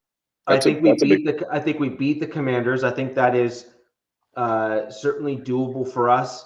I think it is definitely something we can do. We have a good enough defense to kind of start playing a different way. And that is Sunday Night Football. And then week 14, we play the Raiders. And week 14, I see us losing to the Raiders. That's in Las Vegas. And then I have us back-to-back losses here. I have the Broncos losing to Green Bay in week 15. And then I have week 16 and week 17, Jaguars and Chiefs respectively. I think the Broncos win both of those. And then I have us losing to the Chargers in week 18. Well, then you have us sweeping you, which I don't see happening. Pardon me? I think you have us sweeping you then. Yes, you're correct. No, that's not going to happen. Okay. Okay. Do you know why I think that happens? I mean, sure, tell me, but I don't. Sure. So I think that your team is built in such a way that it's built to give the Denver Broncos current roster build fits. I think that there are issues where your offensive line, especially early in the season with the big dudes up front and your new running backs, are built to wear down teams like the Denver Broncos with lighter interior defensive linemen.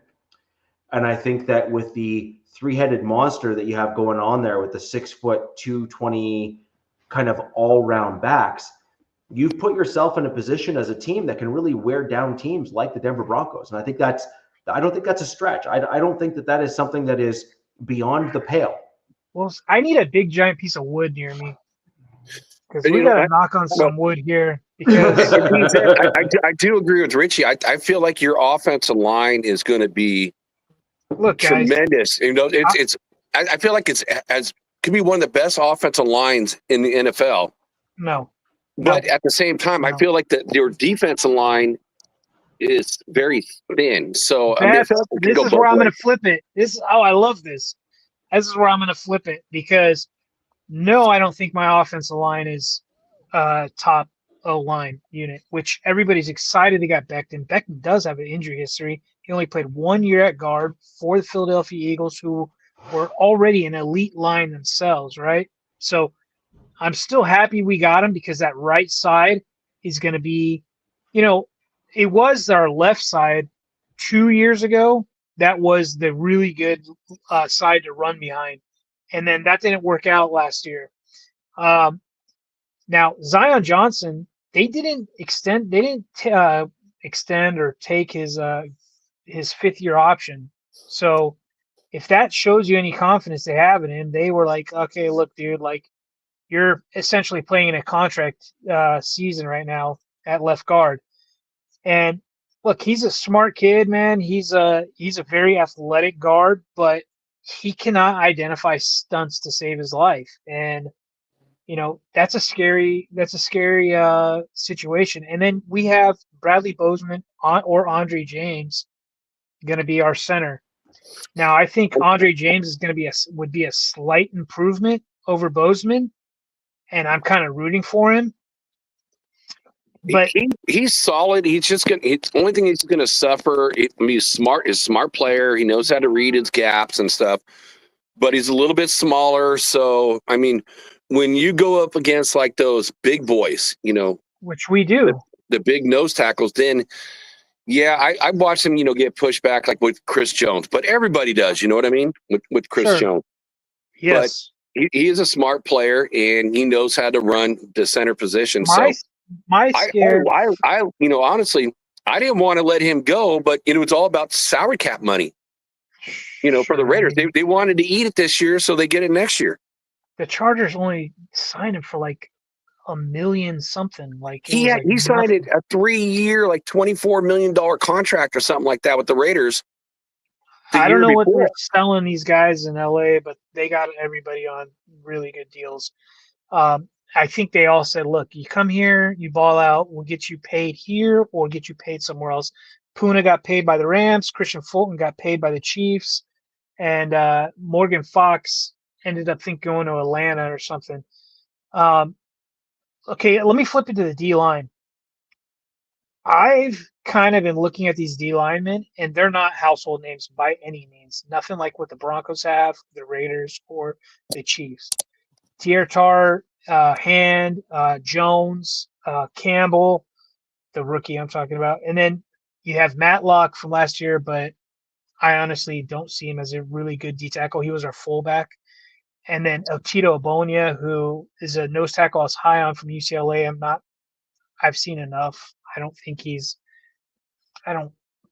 anything special, and I hope he's not watching because he could kill us all. But anyways, he's a massive human. But the guys they brought in, they pretty much said, look, dude, ball out.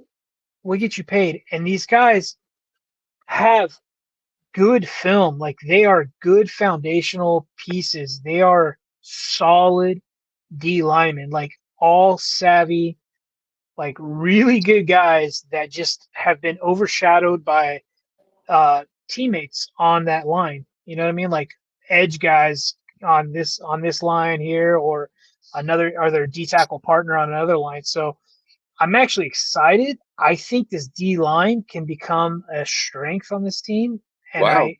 I'm actually I'm surprised. Yes, I am too. I don't follow him like the way you follow him, but just after Puna Ford left, I was like, man, Puna, like.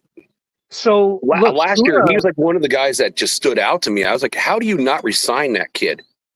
Well, he chose to go to the Rams, and the same with Tampa Bay Trey with PFF.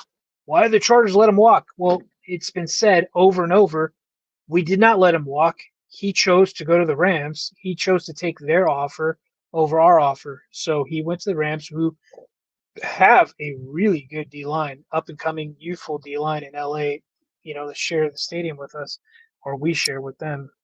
Anyways, Puna's 5'11", man, 330 or whatever. He's an awesome player. I'm more excited about this guy that we got that's 6'2", same size, and was a beast in college.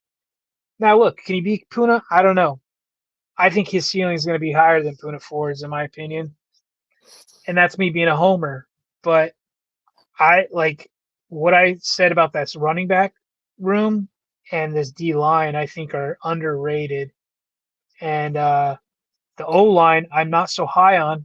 Why? Because they still have that left guard and center issue, in my opinion. Like, I'm like, Justin has to go back. 3rd and long, I'm like, oh shit, here we go. Well, didn't you guys change your offensive coordinator last year? It's like, I'm thinking Zion. No, same. Oh. Yeah, we only lost like. Okay, now I'm seeing why you're saying that. I was thinking Zion would take a jump. Well, this is Zion's last year in his rookie, through his rookie contract. And look, he's a great kid. He just wasn't worth the 17th overall pick in the draft, in my opinion. Like, for what his play has been, when you pick a guard in your first round, in my opinion, they better be damn good. And look, to me, he's like an average guy, but I watched him play against some pretty good D lines and get, exposed by stunts, especially in that playoff against Houston. But look, that Houston game, we didn't have Trey Pipkins, who I don't think is going to start for us. I think he's going to be a backup, and albeit in a very expensive backup. I kind of wish they would have traded him to somebody who needed a guard or a tackle. But yeah, now look, there's a plus side of that, Jack, about the O-line is Herbert got some new weapons to play with. So, maybe he doesn't have to sit back in the pocket that long to throw the pigskin, So there's that, So I have, they did bring in some guys. They brought in quite a few new pass catchers, with Conklin and the tight end and Mike Williams, and then Trey Harris and then Keandre Lambert-Smith and then that hybrid tight end Gadsden. And then, so there's some guys they brought in to help him out because last year it was Ladd McConkey and Will Dissly were the only two who he could rely on. And Will Dissly was not known to be a pass catching tight end by any means.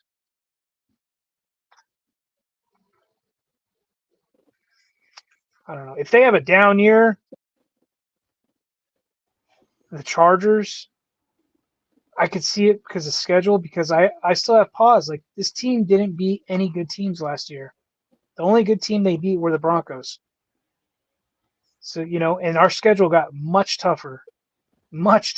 So it's like, I can't be super pumped and think these teams going to go to the playoffs and whatever again. Look, they got to beat some good teams, man. They got to prove it, in my opinion. Well, yeah, you got a totally different schedule. The year before, it's like you were playing easier teams based on your win-loss record. Yeah, and this year you're going to be playing harder teams. Philly, we got Philly Monday night, week 14. Like, oof. I think our week 14 through 18 is a gauntlet. I don't like the beginning of your schedule is brutal. Yep. Check. Did you see the beginning of our schedule, Richie? It's all division opponents. I know. We play everybody. 1, 2, 3. Yeah. Holy shit. Yeah. So you go at KC. It's KC. Sorry, KC at home, at Vegas, and then Broncos, and then Denver at home. And that's so tough. I think within those 3 games, you have a legit, you could go anywhere from 0-3. Yep. Like, legitimately, I'm not saying that any shade in your direction at all. You can go anywhere from 0-3 to the complete polar end. It's going 3-0, right? Like, literally, you could go in either direction. I think realistically speaking, you're probably going 3-2. 2-1 or 1-2. I think that's the more realistic kind of outcome to that, which is, and it all depends on how put together and how buttoned up is your offense and defense going to play this year. And if it's buttoned up, I think you can go 2-1. If it's not buttoned up, I think you're going 1-2. Yeah.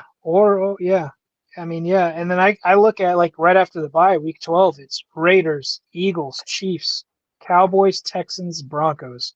That is a hell of a freaking ending to a season. I'll say this, DZ, what I find is really weird is that, the home games, when we play you guys on your stadium, there's more Raider fans. Yeah. But we never win in your stadium. We always lose. So that week 2 game, when you come to our stadium, it seems like, I feel like, that's going to be a win for the Raiders. But when we go to your stadium in November 30th, I feel that's going to be a loss. The thing that gives me a pause about the Raiders that week 2 is it's going to be a new thing, right? The Raiders are going to be unveiling new toys, new everything. Look, it's still going to be that same defensive scheme, and then they're going to be able to go and look at Chip Kelly's offensive scheme, and they're going to see Pete's teams and stuff like that. But it's still going to be relatively pretty new. They're going to have 1 week really to look at. It's all going to be based on what team can establish the run. Honestly, whoever can establish the run in that game, that's the way I see it going. You got R.J. Harvey, Genty, Hampton, 3 new running backs. It's going to be pretty fun to watch these guys in the AFC West, man, because I don't think any of these teams are going to be easy for any of these guys, man. No. I know Richie's kind of, slighted on his light D line, but look, that's speed. That defense is, I will say, Denver's defense is the best in the AFC West. That's what it looks like as a whole. Yeah. So that's how I feel. Well, I think with that new you backfield guys, and Greenlaw, well, it's like, whew. I would say, look, on We're paper, projecting, I guess. Yes. on paper, I would certainly say the paper tiger would say there's a possibility that you're correct. I mean, the Chiefs still exist too. Yes, so yes. That. Yeah, so the paper tiger says maybe, right? However, we have to remember that the Broncos, if we're being honest, after like week 7 or 9, I can't remember which week it is. It was somewhere in that general range. The Denver Broncos defense really started to get exposed.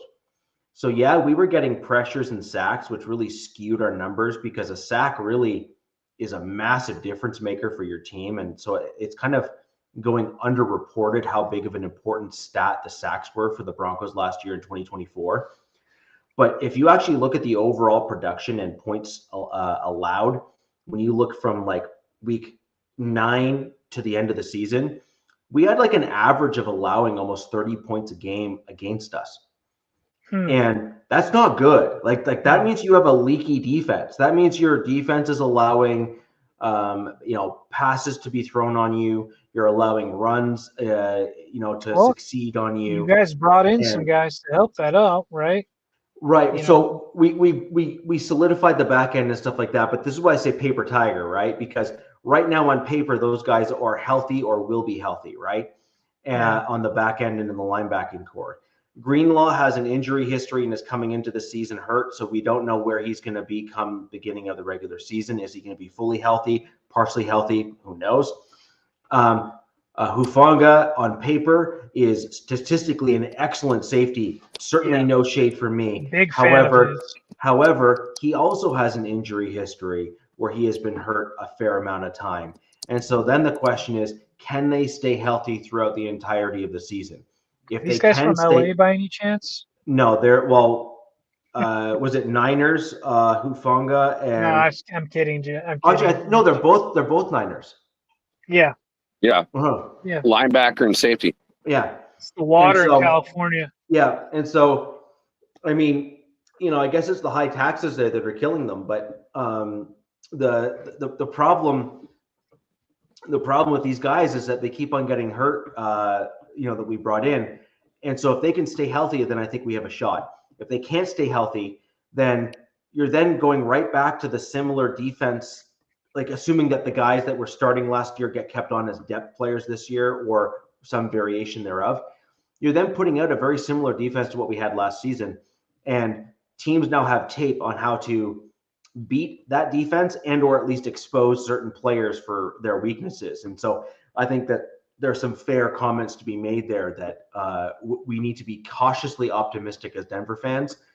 I am always more cautious than I am gung-ho, but on certain players, when I see certain things and certain traits, I'm like that, like that thing right there. And I have a pretty good track record of picking those traits out, which I think is an important piece. Because that's why, I'm getting questions and stuff like that on Twitter about the Broncos and why I'm brought on other podcasts and stuff to represent the Broncos. Yeah. But I'm always realistic in terms of what I see. And right now, I will agree, as a paper tiger, the Broncos look quite good. But I'm cautious, very cautious. I predict, I can very well see 3 teams out of the West. Look, I don't know if this is ever possible, 4 teams, but I think it all stems from QB play from the Pittsburgh Steelers. I think the Steelers, if that really is Aaron Rodgers, then I feel like they have a shot, right? I think they're going to be a playoff team. Now, supposedly Aaron Rodgers got a membership to some exclusive club or something in that area, so signs are pointing to him being in that as a QB. But interesting. I kind of heard some Saints rumors too. Well, Saints are a hot mess, man. You got to feel bad for them with what the hell's going on down there. I don't feel bad for them. They kept extending guys, messing with that salary cap. I feel bad for the fans, man. They got a good fan base down there, but yeah, I know. Look, like I could see this division, this AFC West division is going to be battle tested, man. And if they can resemble any sort of health towards the end of the schedule, like these 4 teams are going to be a force to reckon with, dude. Like I honestly, I've seen what like the just even like I know the Raiders are new, but I saw like what they could do on offense, and then I just saw who they brought in this season, and I'm like, wow, that's gonna really help them out. It's gonna be upgrade Geno, Dash, like just stuff like bringing in RJ Harvey, and then that secondary in Denver, like Christ, and then the Chiefs. They know what their weaknesses were. They got embarrassed in the Super Bowl. They're like, okay, that's not happening again. We're gonna shore this up ASAP. It's going to be interesting with the Chiefs, like with that draft pick they had in the first round. Simmons. In our mock draft, that's the guy I took, and I like him. But the question is, how healthy is he going to be? At least in the beginning of the season. I think they got another running back too. I can't remember who. Oh, we need some Chiefs representation to come back on the show because we're like trying to remember their team. Can't remember all of it, but anyways. I honestly, I don't feel like they're as strong as team this year as they were, even though I thought they did. They hit their draft well based on their position. You're drafting second to last, and you only got so many draft picks. That trade with the Eagles was great. I mean, you gave up one spot, and you didn't even want the guy. The only thing Eagles took, and you got Simmons. Yes. The only thing I'm projecting with the Chiefs, like I can't project their record because we always try to count them out, and it never works, right? Like no, you always got to count them in. They've owned our division for a very long time, and it's getting old. I think the whole Chiefs narrative, the whole everything. Mahomes is an elite QB. Sure, he's an elite QB, but he plays on an elite team, in my opinion, with an elite organization. But he has not been playing at an elite level for at least 2 seasons, in my opinion. He does deep and dunk, and he knows the rules, what to do. He just hands the ball off, screen pass. He doesn't. He wasn't doing what he was doing with Tyreek Hill, which really made everybody go, "Oh my God, Mahomes!" Well, they changed their whole philosophy. It seems like they went from being an offensive team to a defensive team. Well, see, this is my prediction: is they go slightly back to the Tyreek Hill kind of days. They go to a pass heavier approach in 2025. I agree. That's why I see them going, and we'll see if it works. But I don't think did P. Ryan come back? Yeah, Samaje. Yeah. They still got Pacheco, who's a hell of a running back. Not P. Ryan, Pacheco. I thought they drafted a kid in the draft too. I think P. Ryan may have gone back to the Bengals. Let me see. But either way, the Chiefs have Kareem Hunt still, who's sticking around. They got Pacheco. Pacheco is underrated I don't know if he's underrated. Well, yeah, I mean, he was undrafted, and look at him. Yeah. So I really do think that the Chiefs are. So round 7, sorry guys, Brashard Smith out of SMU, running back. Okay. Yeah. He's going to be a depth guy. He's going to be a depth guy for them, and depending on where he's at, he could be the 3rd guy or 4th guy, if they like him. But I think the Chiefs are going to try to stick to speed. I think they're going to try to return back to leveraging Mahomes' arm, trying to let plays develop, use the run game and pass game as counterpoints to one another, as opposed to dink and dunk style play. I mean, look, it's worked for him, right? But I just everything they do works for him. A little too well. I just see them opening it up. I see them going back to a pass heavier approach, in my opinion. I see signs pointing because, like, with the receivers they have coming back, well, we'll see with Knucklehead if he gets suspended for a few games. I forgot his name. Rice. Rice, yeah. Yeah, but picked up Jalen Royals, round 4. That's another. Let's do a little quick rundown on their schedule. They open up at home against the Bears. We'll just rattle through it quick, and so we can get our stuff in. The They're Chiefs? playing. They're opening. The Chiefs are playing the Bears. No, they don't. Oh no, it's preseason. I'm sorry. That's all right. They play the Chargers in Brazil, Sao Paulo, which, by the way, is 4 hours ahead of us. I thought it was 3. Neutral ground. I'm sorry, DZ. I think the Chiefs will win that one. Yeah. Then they play the Eagles in week 2. I think the Eagles will win that one. Agree or disagree? And I'll just keep rattling them off. I agree. Look, I can't say that we're going to beat the Chiefs because we haven't beat them since 2021 or something like that. So it's getting embarrassing. Well, it's a home game for you, so you guys gave up a home game to go play in a different country. Back? Yeah, exactly. And the thing is, the Chargers had 2 games that they could block, and they chose not to block this one. So I find that interesting. So then the Chiefs play the New York Giants. That's a win for the Chiefs. I think they win that. So now they're 2-1. Then they play the Ravens. Ooh, that's going to be a good game. The Ravens going to be a very good game. That's a bit of a coin flip. So, but until proven otherwise, let's assume Mahomes ekes out Jackson, which I think is fair. That is fair because they have beaten them in the playoffs a couple times. Yeah. So that puts them at 3-1. 1, 2, 3. 1, 2, 3, 4. So that's 3-1. Then they're at the Jags, which that's 4-1. Win. Then they play Detroit, and I think that's 4-2. I think Detroit's I think Detroit will win that one. Yeah, so that's 4-2. Then they play Vegas, which I think that's a win for the Chiefs.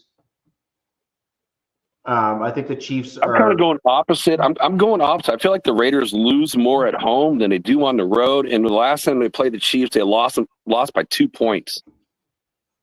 Okay. So that's at Arrowhead. So I think Chiefs, I get it. That's what I'm saying. The Raiders seem to play better on the road again. The same thing. I feel like my team plays better on the road than they do at home. So that's 4-3. Then they play the Commanders. Oh man, that's another good game. That's a tough one. So they're 4-3 now. I'll take the Commanders. And so that's 4-4. Then they play the Bills at Buffalo. Oh Jesus Christ, they got a hard schedule. Yeah. So I mean, they could be anywhere from 5-4 to 4-5, and then they could be anywhere from 6-4 to 4-6 after playing Buffalo. I'm just trying to think. Do teams try to replicate, which is easier said than done? Do teams try to replicate the Eagles against them, or like how do you play the Chiefs? Because I don't know. Well, the question that you have once you start getting once you get to the Commanders game, you have a pretty good idea of what you're getting with the Chiefs at that point. Yeah. And that's by week 8.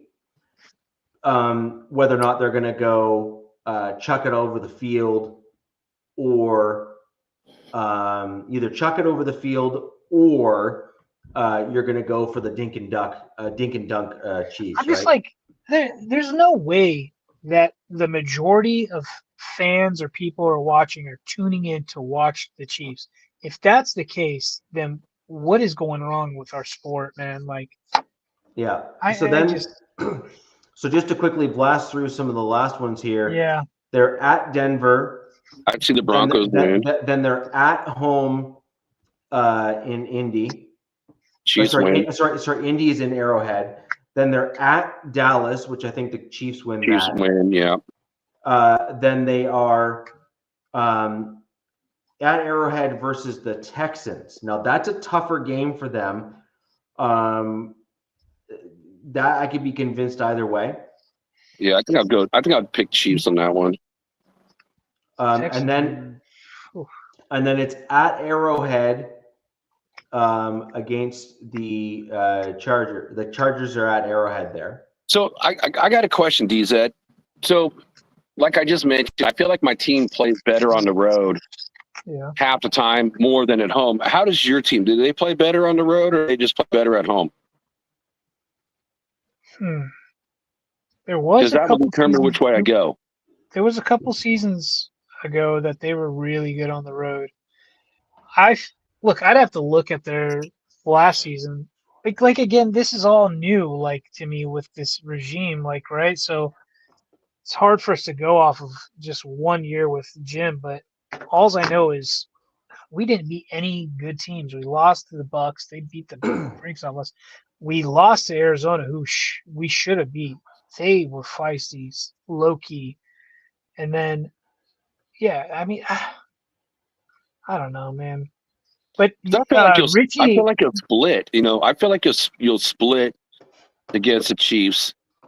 But Richie again, didn't also say that how many primetime games the Chiefs have. I think it's like 6 or something like that. Like, well, they've earned it, So basically, as we've just gone through it, our rough prediction for the Chiefs this year is anywhere between 10-6 and 11-7.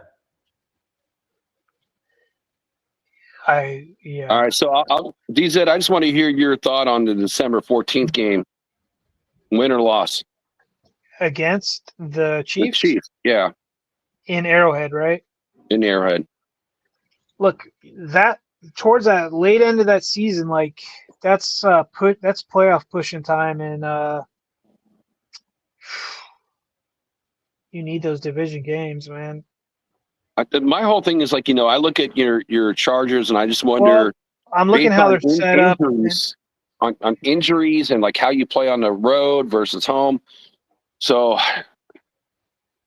I think you split. I mean, I'll be honest, you can go either way on either game, but I think we take the Chiefs in Brazil week 1 by like some tiny small margin, like a field goal or something. Something okay, I can see that too.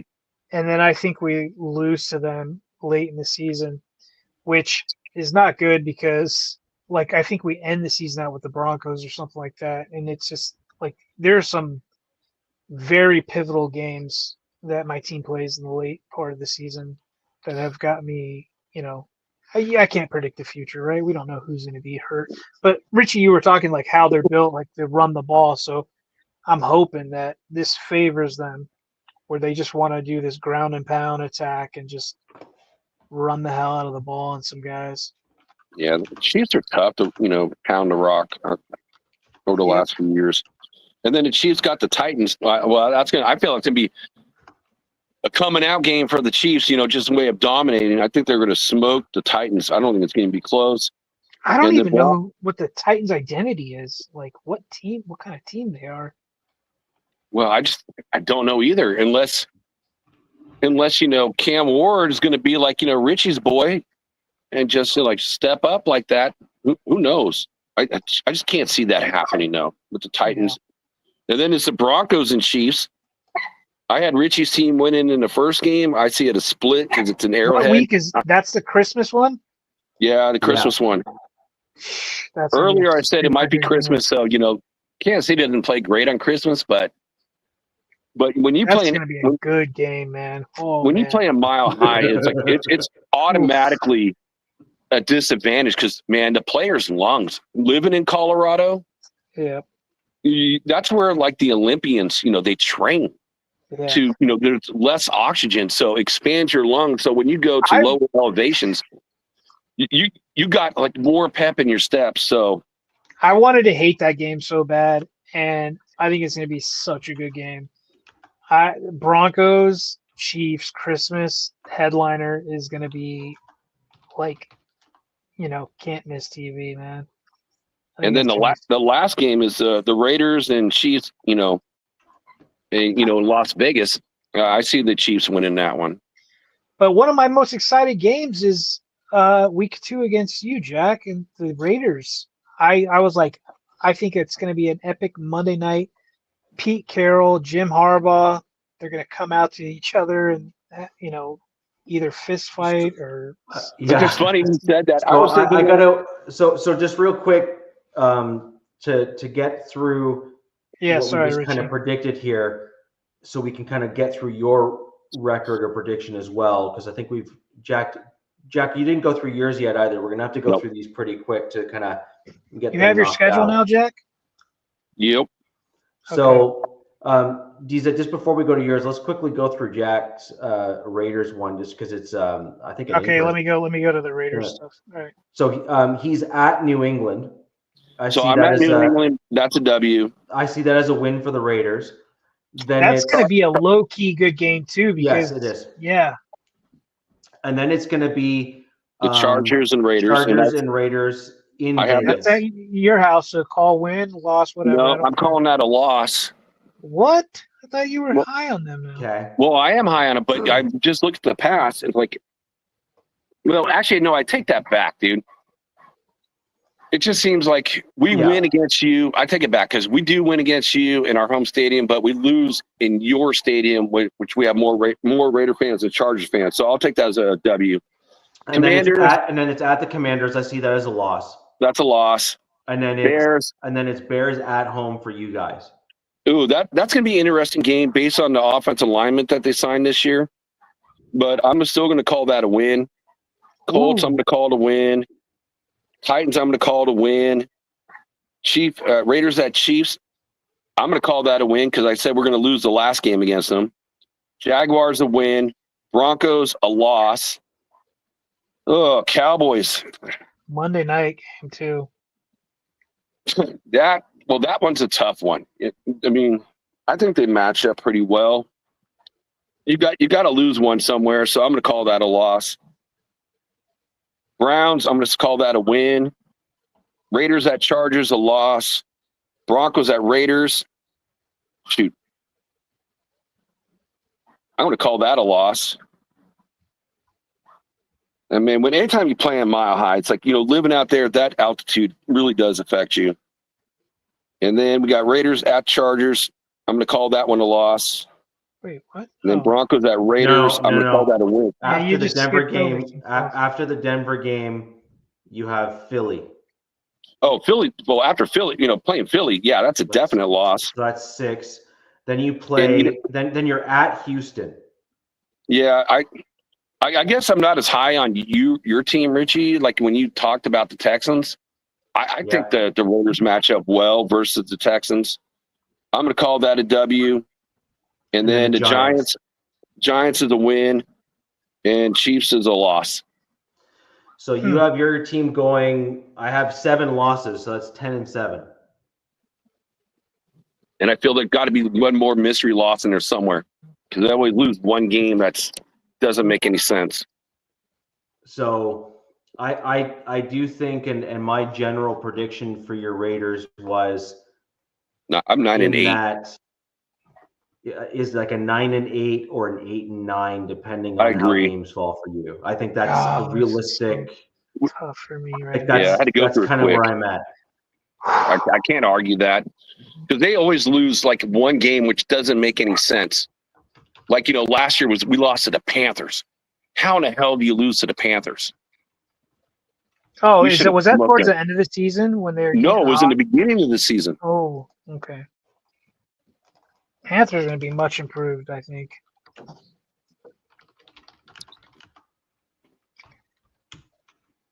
Oh, man. I don't know about this.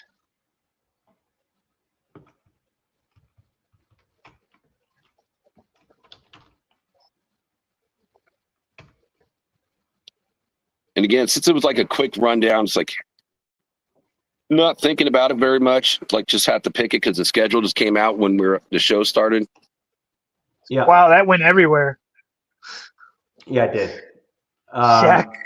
So Jack predicts a Raiders record of 9-8. So yeah, that's what I see as overall. But I mean, based on what I just chose, it was 10-7. But 10-7. Again, Cap knows this. Salute, Cap. There's always one team that we lose to, which we shouldn't lose to. Yeah. So you thought you're going to win the Brazil game, DZ. So that puts you at 1-0. Yeah. I got us squeaking by the Chiefs week 1. Week 2 in Vegas, Monday Night Football against the Raiders. Much tougher than it was previous year. I got that being a squeak win again. So I think they go 2-0. And then we got the Broncos coming in week 3. And I've got that being 3-0. And I know you guys are like, yeah, okay, I got that being 3-0. Going to New York, 4-0. Week 5 against the Commanders, loss. Go week 6 in Miami, another loss. So back-to-back losses. Yeah. Colts win. Now Vikings is interesting because they beat us a lot. Well, every time we seem to play, but this is JJ McCarthy. So this is Harbaugh's college boy. Yeah. This game's tough for me. It's a Thursday night game. I got that a win as well. Now here's the team where it's like you have no business losing to for one reason or another. And the Titans, and I think we win again as well against them. Now here you go. This is where we got the Steelers in LA, but this is this fan base, in my opinion, is like the Raiders, how they travel. And I think the Steelers, God, man, this is going to be a hell of a matchup. I think depends on who's quarterback, right? Yeah, but I think they eke out a win against us at home. I think the Steelers win. So it's an L for us. And then at the Jaguars, Jags are much improved. Fuck, man. Oh, man, if we lose these guys again. I see you guys winning. God, this is tough. I could see an L because this is in Florida, and Chargers do not play well in Florida. But it's in November. Okay, I'll say win. And we have a bye. And then we got the Raiders. That's a loss. I got us losing to the Raiders. I got us losing to the Eagles. Then we're at the Chiefs in Arrowhead late, week 15. This is what this team is built for. I got them sweeping the Chiefs. First time in God knows how long.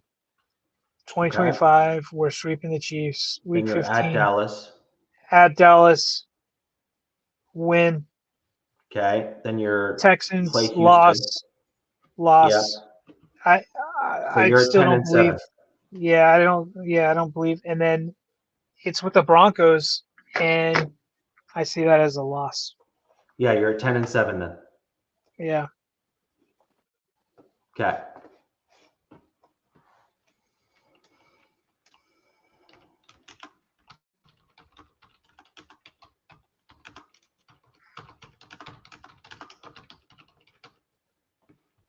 So that's a 10-7 record for the Chargers, which is less. So that would be impressive with this schedule. I could totally see it being a 9-8 as well. Yeah, so I have the Broncos being a 10-7 team in a pretty realistic, like a cautiously optimistic kind of piece there. We could go as high as like a 12 or 13 win team if all the right games go our way. And we could fall down to like, a 9-win team sort of thing if we start having injuries and stuff, or if some of the new additions don't pan out. And we kind of predicted the worst record in the division would be somewhere in the 9-8 range with the Las Vegas Raiders. That was what Jack Fred predicted there. And then DZ, you and I basically had our teams matching each other, and then we ended up with the Chiefs going 11-6. So I was surprised that we beat you guys in Denver. I don't see it happening back-to-back years, to be honest with you. So that Week 18 game is going to be pivotal for you guys. Teams. Yeah. Well, I just kind of feel like the Chargers will do what the Chargers do and be a lot of injuries at the end of the year, and then you're going up to Mile High. That's always a tough place to play.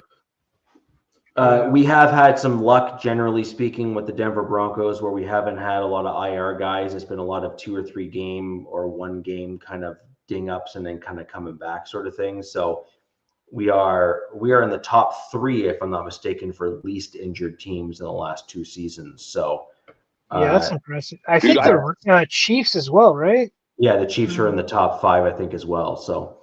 Yeah. Well, that's what I felt like. Tom Telesco came over and he brought over the injury bug from my team. Yeah. I'm glad he's gone. Yeah. So all in all, it's like we kind of predicted. We think it's going to be a bit of a gauntlet division, and it looks like that's going to be the case based on what our predictions are. It'll be interesting to see what comes out, new news, new players, and all that sort of stuff. So with that, we are going to end the show there. Cap that off with the entire of the 4 divisions, where we've kind of also taken some liberties with the Chiefs as well. I will reach out to Alex and kind of give you can follow my response there on X to see what Alex thinks of our prediction for his schedule, and we can go from there. If there are any other questions, leave them in the chat. I'll do my best to answer them after the show, or we will do our best to answer them after the show as a collective group. Until next week, guys, where the West Side is the best side. Thanks for joining. Peace. Fast lane when I pass in the street, bag of money in the passenger seat. Simcoe's been asking for me on the road from the west to the east. Way up, I might never come down, cause the coast racking up the flame out. So high, I might never come down, so what, this is my lifestyle. Wait a minute.